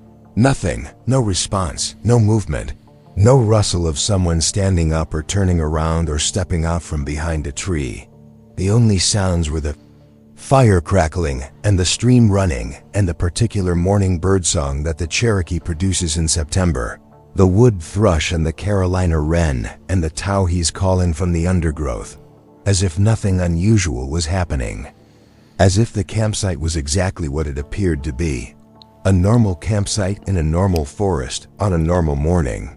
The oatmeal was steaming. I keep returning to this fact because the physics of it constrain the timeline. Hot oatmeal in a small aluminum pot on an open rock in 70-degree air with a light breeze stopped steaming within 10 to 15 minutes. Whoever cooked this oatmeal had done so very recently, wherever they had gone. They had gone within the last quarter hour, and wherever they had gone without eating their breakfast, and without their pack, and without their poles, and without their camp shoes, and without closing their tent, which meant they had gone without the deliberate preparation that any departure from a campsite involves, the packing and the organizing and the decision-making that turns a campsite from occupied to vacated. I waited 20 minutes. I sat on a log near the trail, not touching anything in the campsite, and I waited for whoever belonged to this scene to return from whatever errand or call of nature or momentary absence had taken them away from their cooking breakfast. No one came. The fire burned lower. The oatmeal stopped steaming. The campsite sat there with all of its evidence of a person and none of the person. The particular wrongness of a scene that has everything except the one element that would make it complete. I hiked out. I called the Forest Service Ranger Station from my car at the trailhead, because an unattended fire in a national forest is a reportable concern, regardless of the circumstances around it. The ranger took my information and the location and said someone would check. I gave the GPS coordinates from my phone. I never heard back. I don't know what they found or whether they found anything, or whether the campsite was packed up and cold by the time anyone got there. I have thought about explanations. A day hiker who left their overnight camp to do a side trail without their pack. A person who wandered off to use the bathroom at exactly the moment I arrived and who returned after I left. A section hiker who decided to explore the stream and walked further than they intended. Each explanation accounts for some of the facts. None of them account for the steaming oatmeal and the burning fire and the unzipped sleeping bag and the open book and the complete absence of any response to a stranger standing at the edge of your campsite, calling hello twice. People who step away from their camp for 10 minutes, leave footprints on the path to wherever they've gone. People who are within earshot of their camp hear someone calling. People who have just cooked breakfast, eat the breakfast before they leave. The Cherokee National Forest is where it has always been, and the trail still runs through it. And the campsite still sits by the trail with its fire ring, and its flat spots and its path to the water. I have hiked past it twice since that September morning. Both times it was empty, the fire ring cold, the clearing showing nothing but the packed ground and the faint charcoal smell that a campsite holds between visitors. Both times I stopped and I looked at it, and I thought about the steaming oatmeal and the open book and the unzipped tent and the person who belonged to all of it and who was not there. The oatmeal was steaming, the person was gone, and those two facts exist side by side in my memory the way the campsite existed that morning, complete and wrong and unanswered. I need to be careful about how I tell this because the telling itself is the problem. The thing that makes people look at you a certain way and assign you to a category of person that you don't want to be assigned to. The category that includes People who see things that aren't there, who tell stories that can't be verified, who are, in the assessment of reasonable people, either lying or mistaken, or experiencing something that has a clinical explanation rooted in exhaustion or dehydration, or the particular unreliability of the human brain when it is operating under conditions it was not designed for. I am not lying. I may be mistaken. I have considered the exhaustion and the dehydration and the unreliability. I have considered them for 4 years, and I have not arrived at an explanation that satisfies me, which is itself a kind of answer, the kind that doesn't close anything, but that at least acknowledges the shape of the thing that remains open. I was 38 years old. I was a high school history teacher in Waynesboro, Virginia, which sits at the base of the Blue Ridge at Rockfish Gap, where the IT crosses Interstate 64 and where Shenandoah National Park begins its long run north through the mountains to Front Royal. I'd been hiking the AT since I was a teenager, starting with my father, who had done his own through hike in 1982, and who had raised me with the trail as a fixed element of the family landscape, the way some families have a lake house or a cabin, or a particular beach that they return to every year, and that becomes part of the family's identity, the place where the family exists in its truest and most complete form. The AT was my family's place.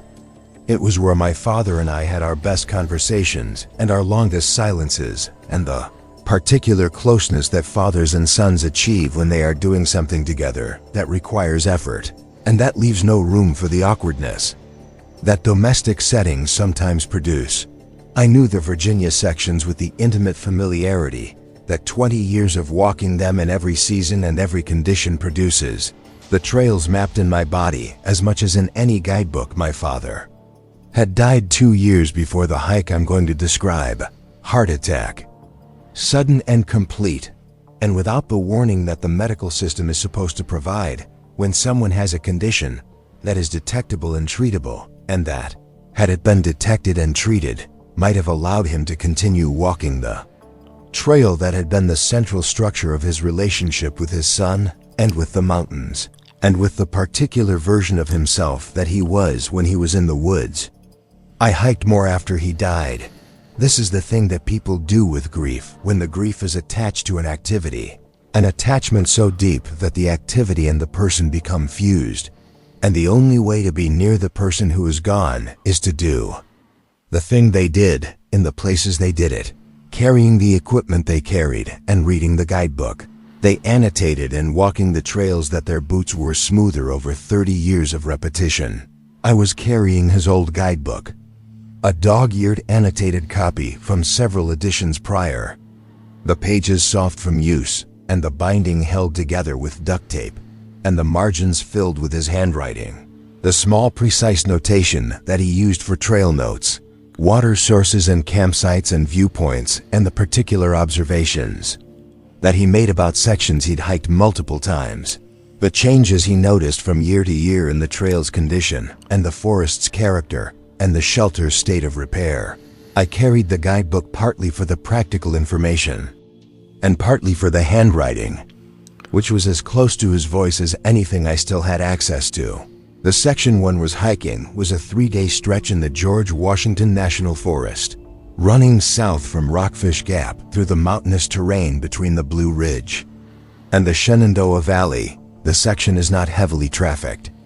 The shelters are spaced at reasonable intervals, and the trail is well maintained, but the relative obscurity of the section, compared to the Shenandoah stretch to the north, means that solitude is the norm, particularly on weekdays in the shoulder season. I was hiking in early October, a Tuesday through Thursday, 3 days and 2 nights, alone with my father's guidebook and the particular quality of grief that shows up not as sadness but as attention, the heightened awareness of details that a bereaved person brings to the places where the dead person lived most fully. On the second day, I was covering the stretch between 2 shelters that I knew by name and by the particular characteristics that made each one identifiable.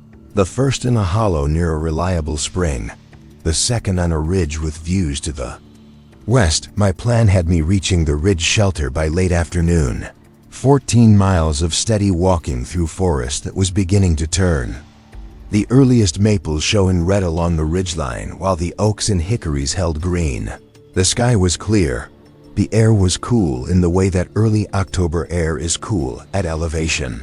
The temperature requiring a light layer in the morning, and nothing but a t-shirt by noon. I was making good time at approximately 3 o'clock in the afternoon. I came to a side trail marked with a blue blaze on a tree at a junction with the 8. The blue blaze was clear and fresh. The paint the standard blue that trail clubs use for side trails, and that is as recognizable to 8A hikers as the white blaze. That marks the main trail. The side trail angled to the right and descended slightly, disappearing into the forest through a corridor of mature hardwoods. I looked at my guidebook. No side trail was listed at this location, my father's marginal. Notes for this section mentioned 2 water sources and a viewpoint. He did not mention a side trail or a shelter. I followed the side trail. This was not a decision I deliberated about.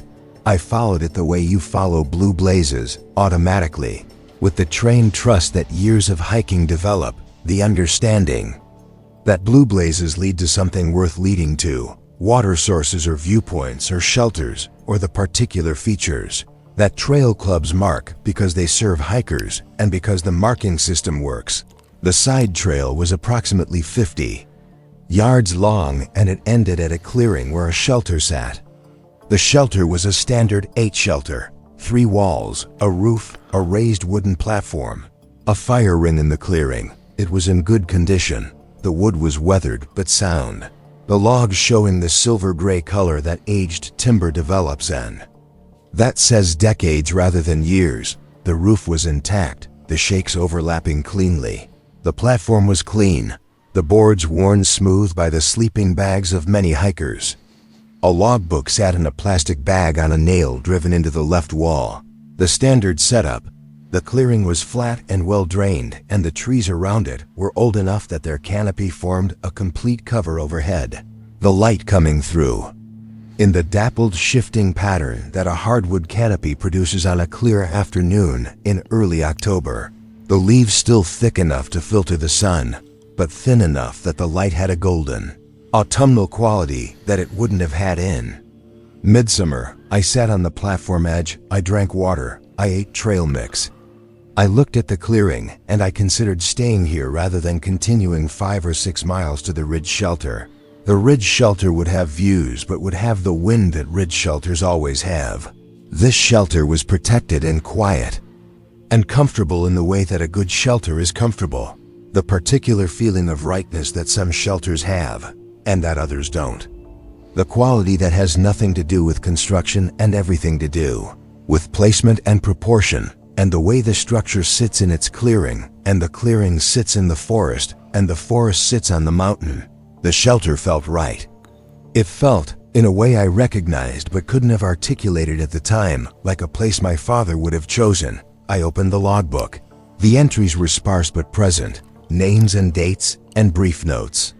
The most recent entry was from a week prior. I wrote my own entry, my name and the date, and a note about conditions. I decided to stay. I set up my sleeping bag. I cooked dinner as the light changed. I watched the clearing darken. I slept well. Better than I'd slept on the trail since my father died.